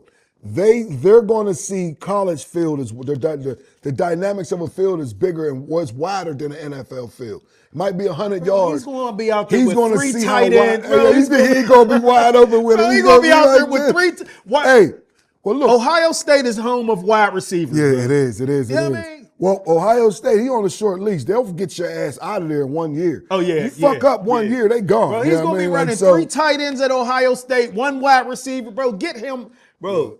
All right, well, I like to see my Ohio State. I like I a mean, little- I like to I see like my it. Ohio I State. just 'Cause want- Ohio State gets them wide receivers. Yes, they into to the league. I don't mind none of them 3 schools. I just want him to be at a big time school. Yeah. His talent and the Bama, way Ohio State, what was the other one you Georgia. said? Georgia. Now, Okay. there's a million other schools recruiting him, but I Yeah. like them 3 because he is a him type of guy. Like he's not you don't fuck with Khalil. You don't mess with Khalil.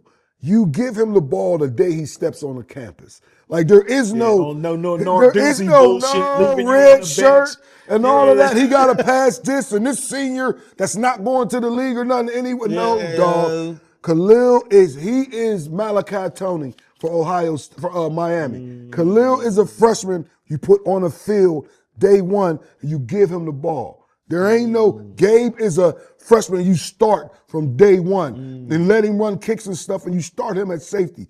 Khalil has been special since he's like some kid. You know how you could just see it. Yeah, you can see it. Like, Yeah, bro, man, he's been like that since he was little. He's calm. His demeanor is what's gonna get him by because he's calm. Khalil don't be He's a silent killer. He's a calm killer. He's enraged. His enraged, ready to go look. Let's get these. His enraged lookers. He's one of them. Yeah. Fuck these mother. Yeah, man, and he do it. Yeah. Man, his opening kick for Pine Richland, he took that shit 100. A first kickoff of the season. First game, him transferring over, they kicked the ball to him, and he went 90 and scored with it, dog. Got in the end zone and hit that shit. Yeah, that's different, right? Shout out to Khalil, man. Yeah. Hey, yo, but no, that get me excited, man. I'm pumped for them young boys about to go to that next level, man. That's the big time, man. And, we don't get that too often, man. But when you do, and there's some youngers that you personally know and help rear and raise a little bit, teach some football too, it feel even better, man. So I'm happy that I was able to give him a little bit of in my life, you know what I mean? Just with everybody else. So shout out to him, his whole family. They like my family. Love them to death, man. And let's get ready, man. Go Khalil, man. That's what's up, man. sure. Shout out to all them, man, and all the young bucks, man, coming up, man. Like going into college, man, getting those scholarships, and that stuff be life changing, man. You know what I mean? Yes, and they getting NILs now. NIL These young deals, dudes is man. getting the bag, man. They how it should- 17. How it should have been, man. Yeah, yep. You know what I mean? They been fading them boys, not letting them get no bread, man. All that time and shit. Man, well, on to our Dun, dun, dun, dun. He's Pittsburgh Steelers, man. back. Pittsburgh Steelers, man. He's back. Pittsburgh Steelers. Aaron motherfucking Rodgers, one more go, Ruff. How you feel, Mr. Steeler, man? so- You're posting so- about the Steelers. and I got my Steelers As soon as you jersey say on. something about it, what jersey you got on? Man, chump ass Pouncy. Yeah, You yeah, boo, yeah. Pouncy. Yeah. You know what I mean? I had this jersey for a while. Yeah, man. Till we found out who you really was. Yeah. You know what I mean? But come on, Ruff. Lay into it. I'm giving you the floor. Give me your Steelers take. So, Aaron all right. Rodgers one more year. So, all right, here's my take on it. I was pissed off about it at first. You know what I mean? Like, I don't want to see Aaron Rodgers. I still don't. But I calmed down a little bit. You know what I mean? I calmed down a little bit. Like, I'm like one of them radical Steeler fan. Like, I be mad. I as know, shit, bro. I am entertained by going because I like real fans. I like people whose heart is hurting when the fuck Listen. something bad, and you're one of those. So you make me laugh all the time, man. So like a year and a half ago, I had put in a resignation letter. I said I was a regular fan on Facebook. I made a letter. I said I'm no longer diehard. I'm a regular fan. Regular fan. So that Fuck shit these lasted for like 2 motherfuckers, weeks, yo. Like Then you was back in the range again. So Aaron Rodgers coming back. I'm like, I'm cool with it because him and McCarthy got, you know what I mean? They got history. They know each other. They play with each other. Right. And I look what Aaron Rodgers did with a terrible OC and Arthur Smith. Right. He still played good. You know what I mean? A couple games he could have played better, but he didn't play bad. You know what I mean? He had a good season. 24-7. He threw some strikes. Yeah, man. He didn't throw for 300 yards in a game the whole season. Terrible. You know what I mean? One. I think So- he might have had one late in the season. No, he didn't have He none. didn't have none? No, he didn't have none. None, bro? No, he didn't have none. He didn't throw for none in the Jets That's bad. 2 years ago neither. He last time he had a 300 yard, he had like one 300-yard passing game in like the last 3 years. You know, I look Jesus at stats. Christ. Yeah. I look at stats. So, man. but he could get some stuff done. He can't move no more. You know what I mean? So our O-line is Get going rid of that ball like this, the man. He's O-line coming. is really going to determine a lot. They Right, moving right, your right. boy Fantua. They moving him to the left side. Okay. Our right tackle, they moving him to the left side. I think our our right guard, I think he's going to the left side too. McCormick, yeah. They moving him over. So I think he's they're gonna moving to the They're going left to try to side. get everybody Right. in their natural position. So the and shit, I center think, position online. is what's his name? What's his name? Frazier. Yeah. He's he's sealed that right side. So The young boys hurt still, right? they brought They in brought in somebody else. Yeah, to Broderick take his- Jones is a Jones left tackle. He's a left tackle. Yeah. So they was going to move Right. him back to his natural side, Right. and they brought somebody in to play that. right. All right. Right. So the dude who played for Broderick Jones last year when he got hurt, the Dylan Cook dude, he played pretty good. He couldn't do nothing against Will Anderson. Yeah, I and mean, Hunter that's and them too much, against yeah. Houston. No, I mean, but so securing up that O line is going to be the major part. We picked up Rico Dowdle, Right. the running back. He's hard.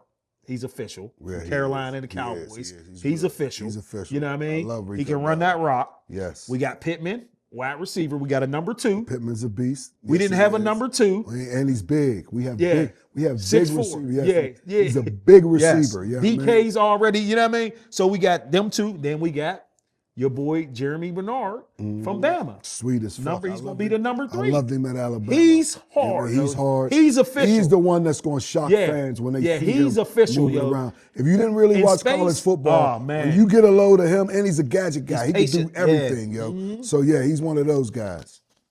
So bang, we got players. Then we got 2 tight ends. We got Washington and Fairmouth. So we got the weapons now.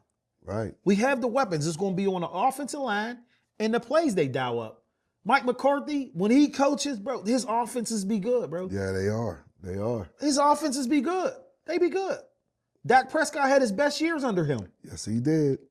Aaron too. Yeah. You know what I mean? Like so. So, I mean, but I do want to see Will Howard, though. I don't want to see Drew Aller at all. I don't like him. You don't like He's Drew not, Aller at bro. all, He's not man. good, bro. How you do Bro. my boy like that, man? Bro, we watched him, bro. He Dude, couldn't beat I know, nobody. I know, man. I know. But He was like 1-10 against good bro, teams in James college. Franklin couldn't beat nobody though. Yeah. Yeah, I'm saying like my thing with Drew Aller is I've never seen Penn State prepare somebody to be a pro quarterback. Penn State never had. That's Like what, it's- Kerry Collins? Like, And he was weak in it. He a- was trash in the league. He was hard for the Giants. He had a couple years for the Giants. He made a Pro Bowl or 2. He took them to a Super Bowl. Remember they lost. Did Kerry Collins go to the Super Bowl? He took them to a Super Bowl. They I lost, think- I bro. think- And they lost. They lost to somebody. I forget who they lost to. I mean, but he took them to a Super Bowl. He had like a good record one time. But All right, he was all right for like 2 all right, years. but to our point, our Yeah. overall point. Yeah, that he's the we last agree on. quarterback Yeah. that was Penn ever. State, Penn State don't. So They don't breed like, quarterbacks. what you call it? Fucking the one year he started quarterback, then went to the NFL and was a fullback. Yeah, You know what I mean? Michael Like Robinson. Michael Robinson. Yeah, yeah. So I'm not putting that on. When I look at Drew Allure coming out of high school, he was one of the top 5 quarterbacks in the country coming out of high school. He was a 5'2". Yeah, he's he definitely was a was a big fast kid. star. He could throw the ball. 6'5". He got huge arm. He was talented. He could run. All of the above. He could sometimes. Can he run? Yes. So he can run. Bro, sometimes where you get drafted, where you go to and the coach could be your biggest downfall. We see that Yeah, all the time. all the time. All the time. Coaches ruin players. Like at Penn State, they're linebacker you. And it's the upper northeast, so you want to run the ball and be heavy. You can't really do a spread in those conditions and shit. So, okay, we're going to go pro style. Well, you're playing a pro style offense, but you don't have pros at wide receiver, and you got pros at running back. You ain't got who name a Penn State wide receiver. I don't remember You those see what wide I'm saying? receivers in a minute. Drew Allure to me didn't get the chance to blossom into what his sophomore year recruiting status was official. said. He had 25 Yeah. touchdowns. He only threw 2 interceptions. It didn't get to blossom the way. So he didn't get coached up. Yeah, So but we so gonna see him what going McCarthy in the is. league with McCarthy, who I like Dak Prescott at Mississippi State. I thought that he was an NFL quarterback by the way he carries leadership, all of the above. He went in like the 3rd round or some shit like that. And he wasn't projected to be the Cowboys quarterback, but Mike McCarthy got winning and did the same thing. I'm confident that between Will Howard and Drew Allure, he could find us a quarterback. Between them two dudes, a starting good NFL quarterback. As far as Aaron Rodgers, This is his last year, bro. he says last year, I'm And with hopefully you. he don't get hurt this year Bro, because you're going to get one of them's going One to of get them's forced into coming. the fire. And I'm optimistic. I'm cautiously optimistic with you. We do have a team low key. Oh, and our defense is loaded Our up. D is loaded. And we got a new defensive coordinator. And on offense, we do got a team. Yeah, It's we got just some players, The yo. question mark is Aaron Rodgers. Yeah. I'm interested to know what our offensive scheme is going to look like in certain instances. He was notorious for checking down and taking the shorter options. the game well. And DK Metcalf didn't get to really do what he does well. He's a run after catch. He's not a deep ball guy. He's a run after catch motherfucker. He's fast as hell. Yeah. So you see occasionally when he got a slant or something, he was he's out. gone. Yeah, Your boy couldn't get him the ball enough like that, man. It was just quick in the ground, dirt balls and shit. Like, when he let it fly, we had a better chance to win. So I just hope they take the cuffs off Aaron Rodgers and let him throw the fucking ball. He got to want to throw it too, though. Yeah. Let him unleash, man. Please, Slang man. that rock. Slang the rock. I like the defense. Like the defensive, we picked up some D tackle. The dude Joseph was Sebastian Joseph or something from Tennessee. D tackle. We got Brisker. You know what I mean? Yeah, Brisker's shout back. out- We shout got out like Jaquan, 7 safeties. man. I'm like, bro, what we gonna do with all these safeties, yo? That's Jaquan's spot. Yeah. Rest of y'all back the fuck Yeah, up. him and you know Elliott. What I mean? Like him and Elliott. Yeah. That's his spot. Yeah, I mean, he was a But starter what's Ramsey gonna last play? year. Slot? Ramsey gonna play, he could play nickel corner, or they could move him back to corner. You know what I mean? Like, who's the other corner? The Dean. We picked him up from Tampa Bay. We got him on the other side of Porter. The dude, James Dean. I think his name's James Dean. Yeah, he's a corner. Yeah, he's a good dude. We gave him some, but he's going to be the starting corner on that other side. I think Porter. had a great year last year. I think he had a good year last year. Not great, but good year. Ramsey? Ramsey. I think he had a good year last year at safety. Playing out of position. Well, you know what? I'm putting it on the scheme because the scheme was trash. The defensive scheme was trash. scheme was You know, ass, so I'm not going to put that on Ramsey. The defensive scheme was trash. Dudes was running wide open on the Steelers the whole season. Like that's scheme. You know what I mean? So I like this new boy Joe Porter defensive Jr. coordinator. played his ass off last year, though. I give him that. Patrick Graham, new defensive coordinator for the Steelers. They said he's good with scheming with the players he got. We got the players, so we're gonna see. I'm calling it now. Steelers AFC Championship this year. Woo! I was about to say yeah, and then I paused real quick. Like, oh! Hey, and you know I don't never go out with them. I wanted them 9-8, 10-7. Dove off a cliff. Steelers AFC Championship this year. I'm calling it. I'm going to say Steelers win the playoff game this year and go to the divisional playoff round. Okay. Like if we come in as a wild card, we're going to win and go to the divisional round. And if we go to the divisional round, we're going to win a game and go to the, like if we've somehow got a bye and was that good, we're going to win one playoff game some way, somehow. We're going to break that streak of not If winning we the stay playoff healthy. game. Because in NFL, it depends on if you stay healthy. If we stay healthy. If you stay healthy. I trust Mike McCarthy enough to right the ship if somebody gets hurt to make us decent enough to where we get through the season sustained. You know what I mean? So, you know. I'm still ready to see Will Howard, though, man. You know what I mean? Right, man. Let's Fifth round pick, man. 6th round. 6th round So pick. what? Yeah, I still want to see him. I'm I Ohio play State. with him yo. on what you call it. That's my team. I love Will Howard, but we shall see. you know what I mean? Like my bro said, man, Speaking the of- last time you seen a 6th round pick? That's all. Yeah. Yep. Well, speaking of stuff, did you see? Did you see? Well, everybody's seen it. It been the talk of Max B and Big Daddy Kane. Yo. As we speak, Big Daddy Kane. As we speak, I just seen Max B walked out of Complexes. Had a little party for the unveiling of the top artists, top rappers from New York. He didn't get named as one, and he walked out and left. I just literally read that. Wait, how many people was this top list? Was it 100? Probably because he's not even in the top. Probably 2,000. Yeah, bro. Yeah, so hold up. Yeah. Let's wheel this guy back in real quick, man. Hold up. All right, Max B, Mr. Wave God, all of you. Okay, like you were on some mixtapes before you went to jail. You know what I mean? You had a little swag. You know what I mean? Like you was. Yeah, I mean, New York around, the little singing, he was Dipset, on little Jim Jones and them type little vibe, French Montana. Like you was a vibey, little lit dude. I don't know where this newfound arrogance, like he was one of the main guys that the whole country listened to, come the fuck from. Because nigga, outside of New York and New Jersey, the wave didn't quite reach Pittsburgh all like that. Like, Wave God, Wiz Khalifa celebrates you and loves you, and he's from Pittsburgh. So I guess that's the connection. You know what I mean? And so I don't remember the wave. I was outside. You was outside. You know what we say in the hood? I ain't never heard one nigga in the hood say, put that Max B on. Never. Never. I ain't hopped in nobody's car ever, and they was playing a Max B mixtape. Yo, this Max B is hard. I've never heard that sentence uttered. Like, so the arrogance to even fix your lips to even say any sentence about the great Big Daddy Kane is just weird and out of pocket, man. Crazy. Like, niggas be dudes be. Kane is still and like Wallace, Kane's still doing shows. Bro, he's traveling the country. Like, he's a bigger artist than you right now. Yeah. Right now, today, Big Daddy Kane is a bigger artist than Max B. For sure. Like, if I say, yo, I'm having a Max B concert, let's pick a random city. Fuck, let's take Cleveland. Yo, Cleveland, we having a Max B concert by himself and a Big Daddy Kane concert by himself.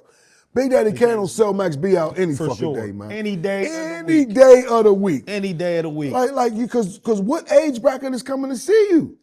Like, the kids don't know no songs you got. And that new shit you putting out is new trash, shit is horrendous. Yeah. And then our age bracket, we didn't listen to you all like that. So unless you're from, again, no, matter of fact, I gotta say this correct. New York, New Jersey, and Connecticut. Yeah, like them is the three places where the wave hit. The wave didn't come nowhere past that. Yeah. You know what I mean? Like, that just be the audacity of the internet, bro. Yeah. Dudes get on these podcasts and sit on these couches and just get to saying anything. Like, I'm glad somebody probably gonna be like, them niggas is saying anything. Yeah, they talking shit. Like, them niggas is on the couch in the theater talking, and he saying anything. We saying the real shit real on shit. the homies. On the homies. Who the fuck is Max B? You know what I mean? And stop that foolishness, man. You tripping. Like, you can't come at the great. Yeah. Like, I don't know what's up with cuz, man. Yeah. You know what I mean? So, yo. Like, when you come at the greats, it's like I always tell niggas, Curtis Blow was whack to me, bro. Like, Curtis Blow was weak, bro. Like, Curtis, but I respect it. Basketball is my favorite sport. Bro, like, I juggle dribble down, up and down the court. that shit was trash. And, yo, that one freestyle, young people he looks like Max B. The Creole Kid when he was in the booth at the beat, when he was in Rap City, yo. City, like, I want to drop it. Who want to see me? Come to go beat me. Come and taste a man running down the street, rocking real hard to this beat.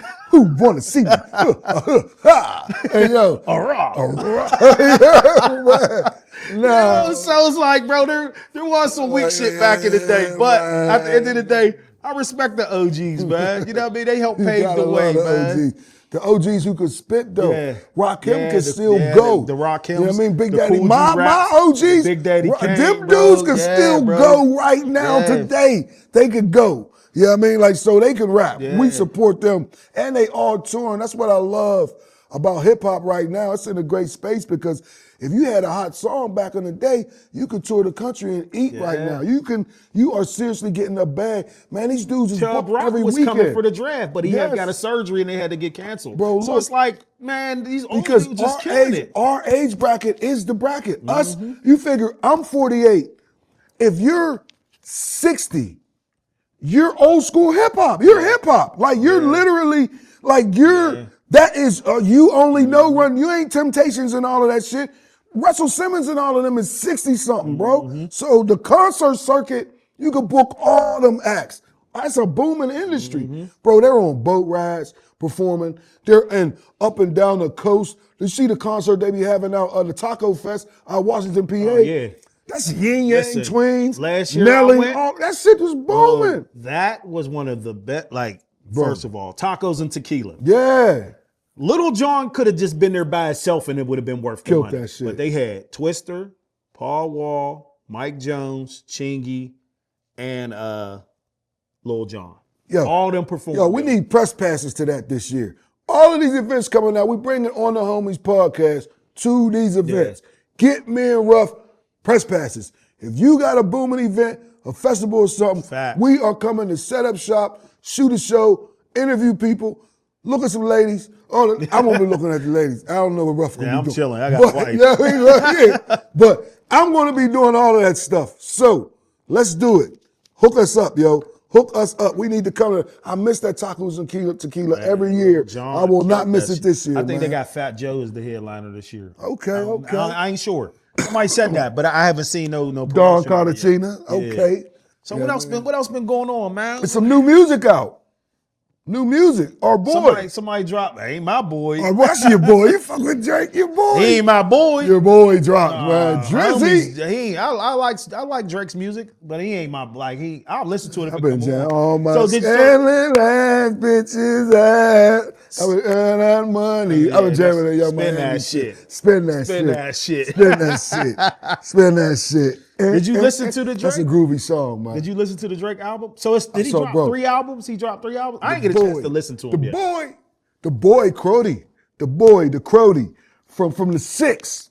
The six. He dropped 3 albums, bro. Titty, ass, and hard. Okay. I'm keeping it real. Which one is the Iceman? Iceman is hard. Okay. I can't even front. So I'm gonna tell you. Some people were saying it was trash. Nah, people. I'm gonna listen to it. I'm gonna give you the real, bro. So Iceman, to me, so what people got with Iceman is it got a little redundant with some of the themes on it that he's talking about, because it's real revenge heavy. You know, niggas fuck me over, I fucked your bitch. Yeah, you know what I mean? fuck Like, your bitch. Yeah, fuck your bitch, typical she Drake. like me. Niggas be hating on me. Typical Drake shit. Yeah. But the songs are actually fucking hard. I can't even. So Janice, Shut the Fuck Up, Whisper My Name, Make 'Em Pay, and Shebang. So there's like 18 jams on it or something, right? On that It's album, like 20 jams or something. Like, so, they got a whole bunch of songs. hold on, let me see. Hold on, let me see. Go to the Here, I album don't want that real nigga suing us. Yeah, Cut that we shit don't off. want to sue us, right? So on the Iceman album, it's let me see. Iceman album is like 20 songs or something like that, 18 songs. But bro, them 5 songs to me are just ridiculous. Like, them 4 songs rather. Them songs are like main bangers, like Can't Go Wrong, fucking old Drake type. Play them shits, and the song with Future, Ran to Atlanta. So that's 5. You know what I mean? But to me, those 5 songs, and to me, if you have 5 songs on one album that's bangers, certified bangers, you got a hit album to me. Okay. I never expect 18 songs to be good or me to like 18. But if you got 5, that's a solid album. He might have more. I got to give him some time, but them 5 stand out to me. So Iceman is a solid album. Listen to it. I just ain't had time to listen to Them it. other 2 albums, I don't know. They ain't for me. There might be people out there, y'all, for girls and people that are into techno music, or because that shit was like screeching the chalkboard with nails. The other 2 was that albums, bad? that shit was. I couldn't get through them. The beats was like a little weird, like supersonic-y type. Like, I don't know what the fuck. It was just butt. I don't like none of that shit. But them 5 songs I named on the Iceman album, this shit is hard, dog.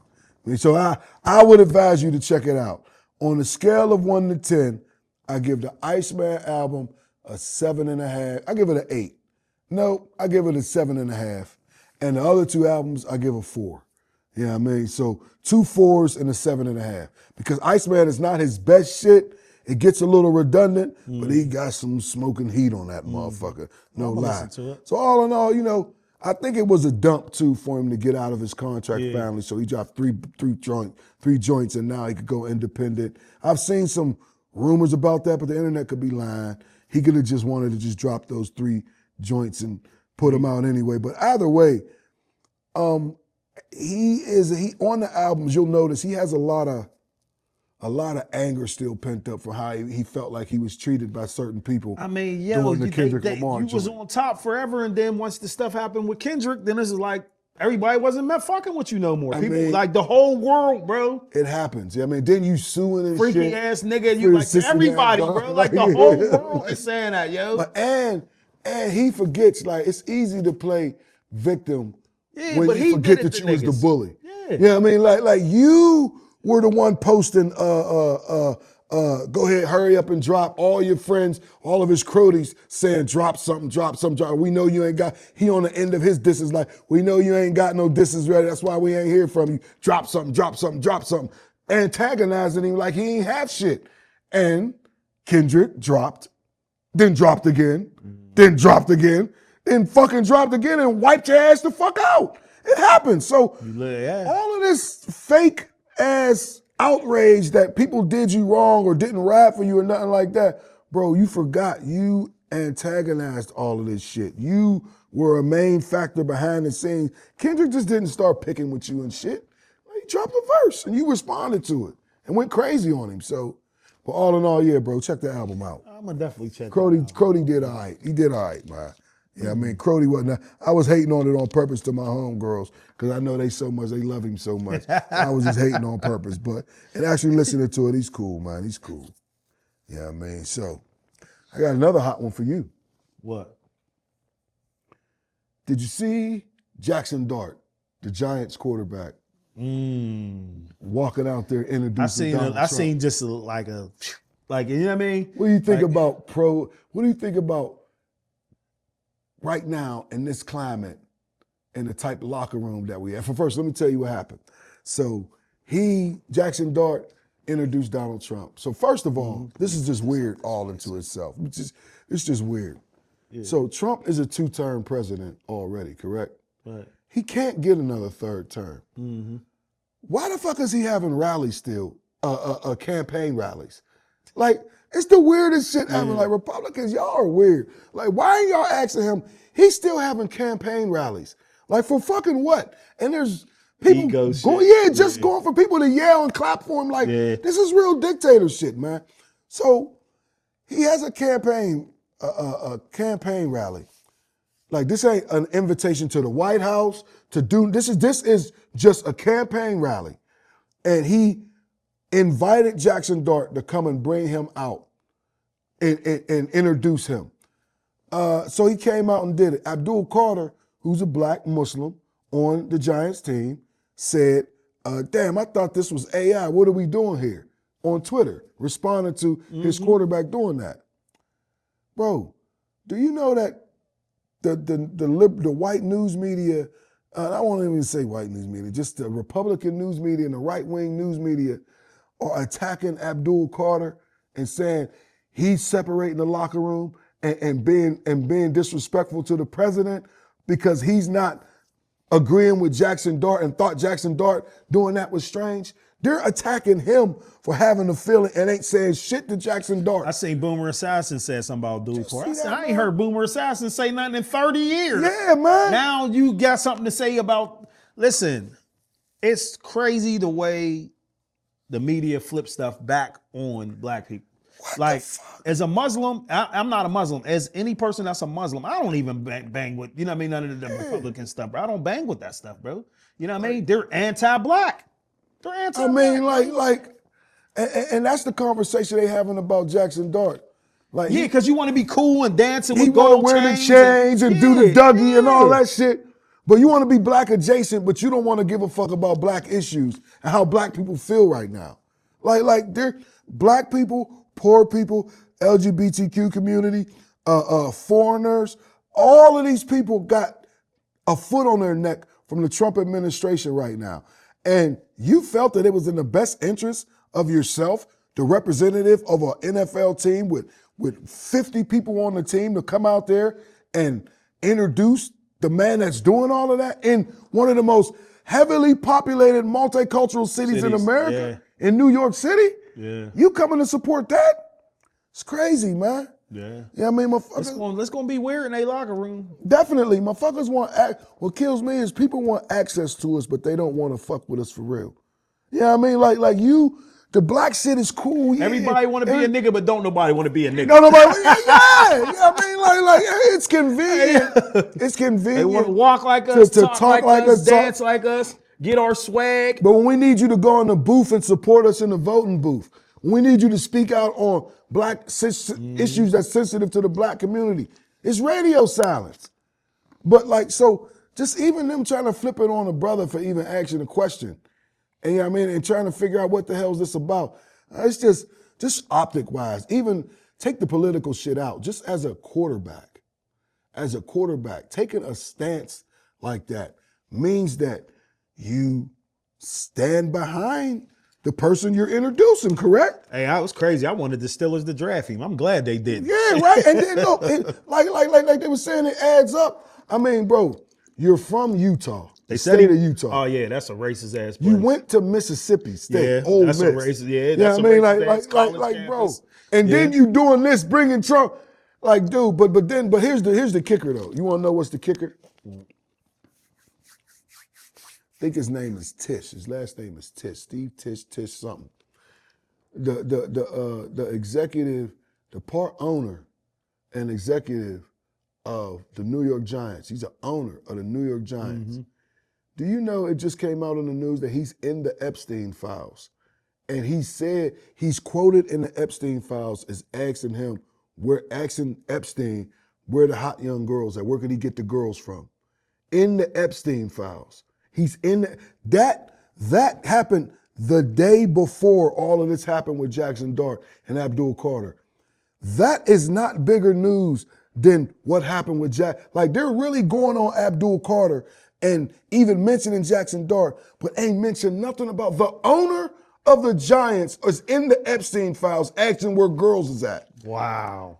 In the files, bro. But they're on Abdul Carter's neck. Like, yeah, man. So, yeah. It's New York Giants got some turmoil on their hands coming up. Trade me. me. Yeah, like Get they me got some out of here. turmoil coming up, man. Again, man, like it's cool to be a part of our culture when it's convenient. But when we really need you to go in that booth and vote and speak up for us, y'all never do. You know what I mean? This is just a young quarterback. Hopefully he sees the error in his ways and he changes, because I believe everybody's capable of change. But the track record of people changing after they take such stances on that side is very slim to none in changing their minds. They stick on that side. So we shall see.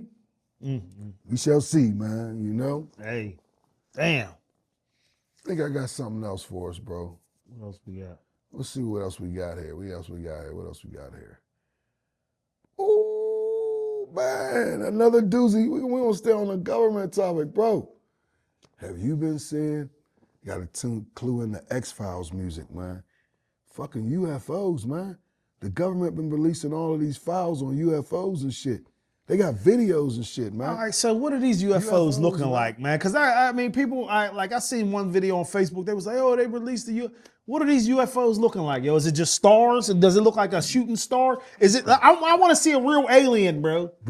Like, where's the real aliens at, yo? They keep saying UFO. Where's the real aliens at?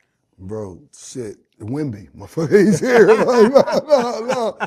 So, bro, it's just, so they've been releasing, to me, this is a fucking a dump to get our minds off the Epstein files and all the dumb shit that Trump's doing behind the scenes. So he's gonna unleash all this. But to me, it just confirms that we're not alone, and we knew we wasn't alone. Yeah, I believe and all them people. So you remember the Enquirer and shit when we was little? National and all Enquirer, that shit used to be in front of the store in Giant That Eagle. shit was the truth, bro. You remember in Men in Black, they picked that up and said this is the realest magazine that's ever been. And that was their real newspaper, the Enquirer, because the stories was real. Yeah.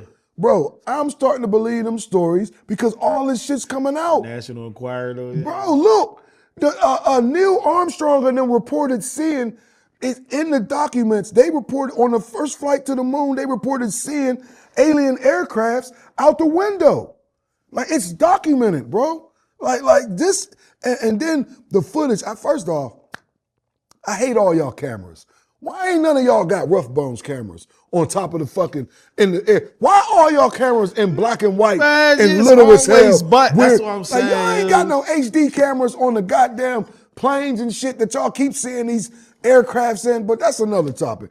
But bro, we keep seeing they have massive footage of all these UFOs and aliens and shit, and well, not aliens but UFOs, like unidentified flying objects flying around. They call them UAPs now, and all these different spaces from America, Brazil, all over the place, bro. Like they said, there was a crash site. Crash sites and aliens recovered. There's like 6 different alien species. I've been falling down a rabbit hole. So why is nobody not seeing these? Like, why is nobody with a regular cell phone? Me and you walking down Bennett with your dog, me walking in Bells Hoover, now Endo, and why ain't we seeing the alien? Like, bro, where are the aliens at? Like, why are they not coming around? Because who's to say we haven't seen the aliens? That's what now we're gonna dive even deeper in it. Here you go. Because with the reptilians. Yes, bro. Who's to say? Already haven't seen. Hey, yo, that's black people's go-to. Yo, the reptilians. Who's to say? Hey, yo. So Disclosure's about to come out with Steven Spielberg. And in that movie, it's like aliens already been here and walking amongst us. And they're going to start talking and shit. Why do black people's go-to always the reptilians, Joe? Because, Are we the only ones that like always bring up the reptilians? Do any know, other races talk about the reptilians? I know they know or is it about just them. black people? It's everybody know about them, man. Hey, yo, but like, black people, that's all shit, man. The reptilians, man. If you hung in any, for those of y'all don't know what we talking about, if you were around any conscious circles in the 90s, when like you heard about all of this stuff, I mean? Zachariah Zatichi, the pale horsemen, all beware the pale horse, all of this, I mean? The lizard people, all of this stuff was in a sphere that if you was militant in the 90s, because in the 90s, facts. it wasn't just gangbanging. People forgot that we were conscious too. Like Africa medallions and knowing about our history and Islam and all of that was a part of the whole zeitgeist of that 90s hip hop culture. Yeah. So all of the conspiracy theories that y'all just finding out about, we've been hearing about since the 90s, 80s and shit like that. So yes, there have been reptilians. Because reptilians, there have been conspiracies about the reptilians living on Earth amongst us with human shields for a long time. You can Google it. Y'all can look up any of this stuff that I'm talking about. These conspiracies have been going on in America for a long time, and we've been hearing about them.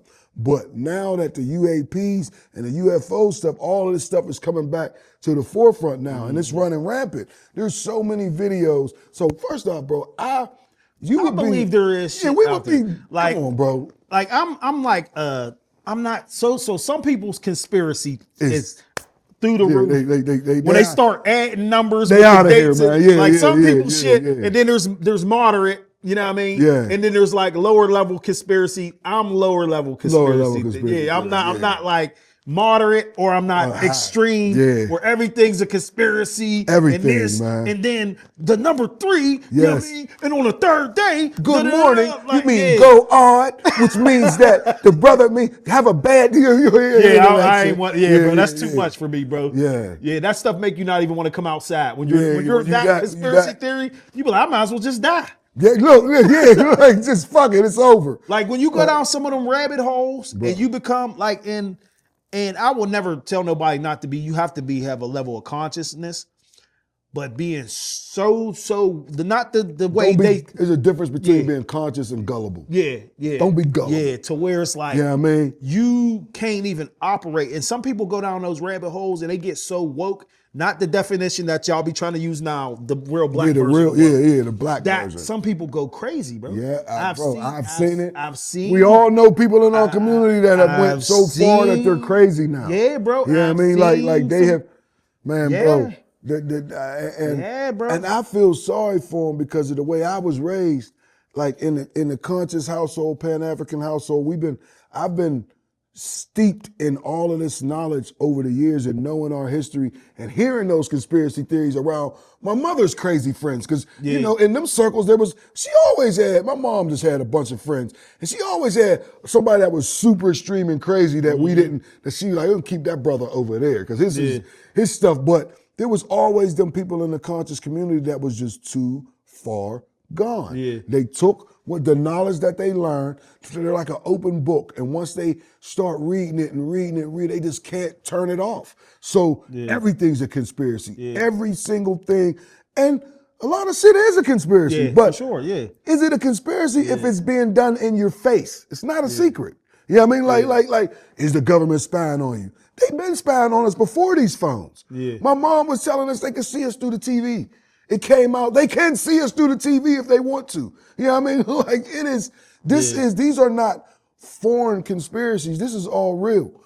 But I believe, I've always believed that for us to think that we're the only people left in the universe, we're the only existing thing in this whole vast universe of darkness is fucking foolish, man. Yeah. We don't even know, we don't know what's out there. Bro, Yeah. we don't know what's on the bottom of the ocean. Let alone know what the fuck's in space and all these other planets and shit. Like we have not discovered. There's lands in the world that we have not stepped foot on yet. And so for that, there might be dinosaurs still in this world. There's places that we have not stepped foot on, green wise, that we can't go to and haven't been to, that we don't know about. So to think that we there's don't. tribes that you can't even Bro, see. You know to what I mean? think that we the only people in this universe from fucking space is just crazy, man. Like there's other things, and I think that as we go on for the weeks and the days to come, man, I think we're gonna start seeing more and more and more. And for some reason, man, I think that when I start thinking these rabbit holes I dive in, I start thinking that all of this that we're doing, all of this feels like it could be like, I've been reading about simulation theories, about like, are we living in a simulation and how time is moving so fast. Like it was just January, bro. It's about to be June. Like time is moving like this. And like, and I be like, watching our kids. As I'm getting older, I'm like, yo, why is like a month, like a week now? Bro, I'm telling you, watching our kids grow so fast, like from being kids to graduating Time high had to school, have like speeded this, up, yo. like something, like bro, Time speeded I'm telling up. You, and you know, there's theories out there that say that the world ended in 2012. You know what I mean? Like according to the Mayan calendar, remember the Mayan calendar around then said that the world ended in 2012. So there's this theory that says that the world ended in 2012, and like a computer rebooting, we would never be able to know it. We wouldn't know if the world, but the only way to tell, it's like the Mandela effect. You heard of that? Yeah. When they say it's like Yeah, like the Sinbad movie where he was a genie. They said I thought look, it was a Sinbad but movie they said, as a but genie. they said maybe what if in 2012 the world did end and we came back and now everything is just slightly off a little bit, and that's what the Mandela effect is. Like everything's like we remember things that like the Fruit of Balloon little corn thing on the back of it that was never there. Like did such and such have a tail? Wait, Fruit of Balloon did have the little fruits on it. The fruits with the corn thing. No, it never had that. Yeah, I mean like but in our minds we seen that. Yeah, I mean like so there's It was grapes. It was all of the fruits and stuff. Remember the cornucopia, the little brown basket thing that was on there. We said we saw that, but it was never on there. It was always just the fruit. Oh, wow. Yeah, I mean, like there's things. So they're saying that there's that could be. There's theorists that think that that's a possibility, and there's others that consider the one that fucked me up was the Thursday theory that we wouldn't be able to tell if the world just began today, right now. There would be no way for us to tell because it would be like we're all computers. You know what I mean? And if you turn the computer off and turn the computer back on, it doesn't know that it just got turned back on. It just reboots all of the stuff that was in it before, comes back up. So we would never know.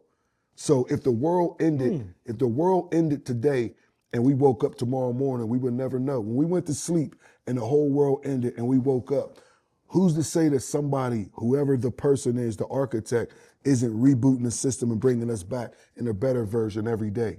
There's no scientific way to prove that that's not true. That's what blew my mind. Like, what do you mean? So there's no scientific way to prove that the world didn't just begin last Thursday. There's no proof to prove that it didn't. Fuck me up, bro.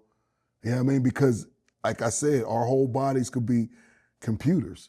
You know what I mean? And we're just,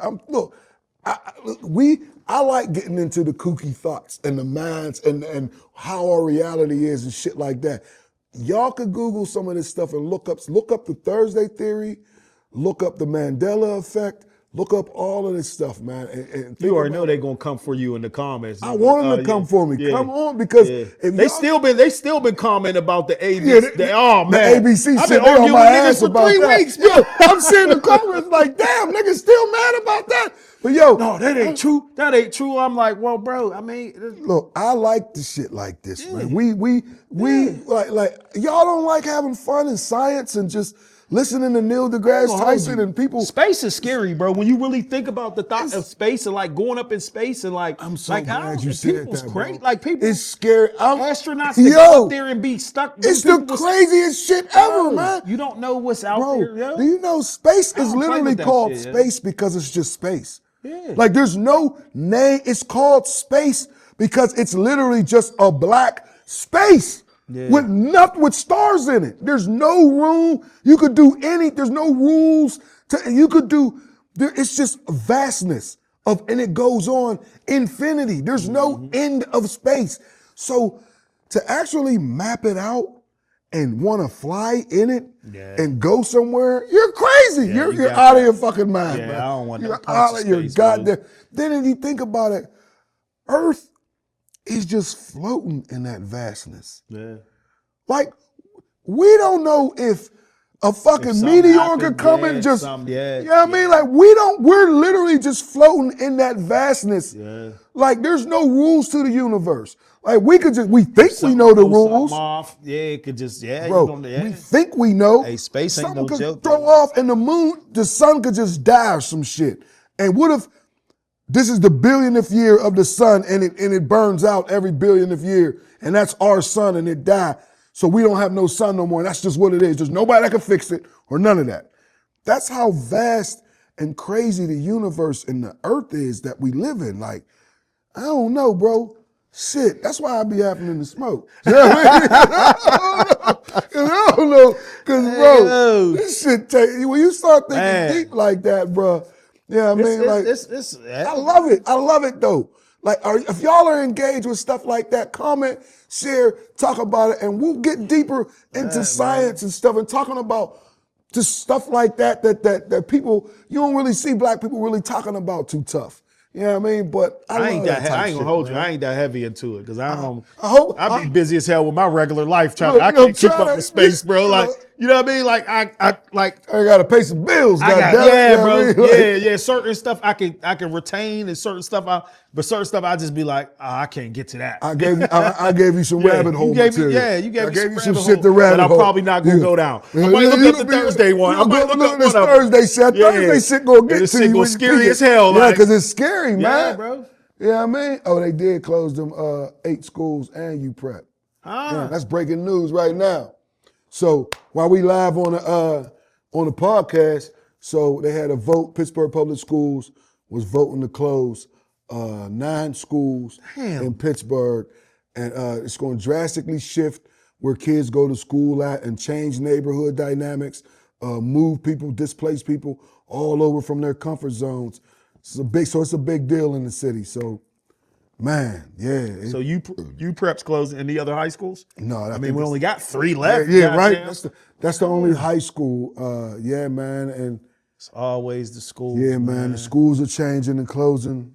Let's see, it's Allegheny 6 through 8, Arsenal pre-K through 5, Fulton pre-K through 5, King pre-K through 5, Linden pre-K through 5, Manchester pre-K through 5, Miller pre-K through 5, Mallions 6 to 12, Southbrook 6 to 12, South Hill 6 to 8, All the black schools. Spring Hill K through 5, Woolslair pre-K through 5. Oh, I never heard of Woolslair. That's the school in Lawrenceville by Bloomfield. But yeah, man, this is a deep, man. So I understand. So a lot of times it's the city. The city is smaller than all of the schools that we have. That is true. Like we have a lot of buildings, but not enough students. There's charter schools. There's gentrifications moving people out of the city, so they're going to schools out in the county and stuff like that. But I just wish that there was a way that you could take into consideration the people more and what they want. Like the school board's got to deal with bottom lines and money and stuff like that. And I know that, but man, you got to consider the people. Sometimes the money doesn't justify the angst and the badness that it's going to cause other people. Yeah, I mean the harm it's going to cause other people. Like it's not worth it, man. Yeah, I mean, like I just wish that didn't, because of this. That's a lot of families that go to all of them schools that's going to have to change their whole arrangements and move things around. Yeah, man, it's just sad, man. Sad. Busing them further, some kids away from where they neighborhood. Like for real, this is just an overall attack on neighborhood schools in general, which has been a trend throughout the country, man. Neighborhood schools are important to the fabric of the community. It helps with neighborhoods' identities and who they are. And to strip that away, man, a lot of time is just wrong, man. To be able to walk to your neighborhood school, have activities at the neighborhood school is one of the fabrics of American culture. And we just been stripping that shit away year after year, man. So I don't like it. I'm upset about it. I understand you guys had a job to do, but that doesn't mean I have to like it, man. It's just sad, man. Yeah, I never went to school in Bell Sewer because my grandma was like, "You ain't going to Bell Sewer school." You know what I mean? So I always went to white schools. You know what I mean? Went to Boggs in kindergarten. Went to Brookline for first and second. I went to Grandview third, fourth, and fifth. You know what I mean? In the middle school, I went to Prospect. I didn't go to Knoxville, which was closer.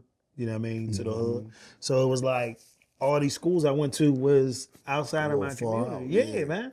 Yeah. On the south side before out. Yeah, they wasn't like just easy walking distance. You know what I mean? And that's better as a kid. Like, oh, I go to school. You know, your teachers know your mom. You know what I mean? The teachers be from the community. The lunch ladies be from the community. Yeah. Why we gave up on that, man? We should have never gave up on that community feel, man. That's all we got for now, man. That's it, Episode 9, man. Episode 9 in the books, man. You know what I mean? It was a good episode, man. You know what I mean? Said some things. So shout out to everybody out there who keep fucking with us. Y'all was asking us, requesting when the podcast was coming. When is it coming? Well, we back now. We're going to be on a little consistent schedule. Y'all going to see us taking on the homies at some events and stuff. Y'all going to see us there. And we just going to open it up, man. And we out. We out Homies on the podcast. homies, baby. Peace. Yes, sir. Hell yeah.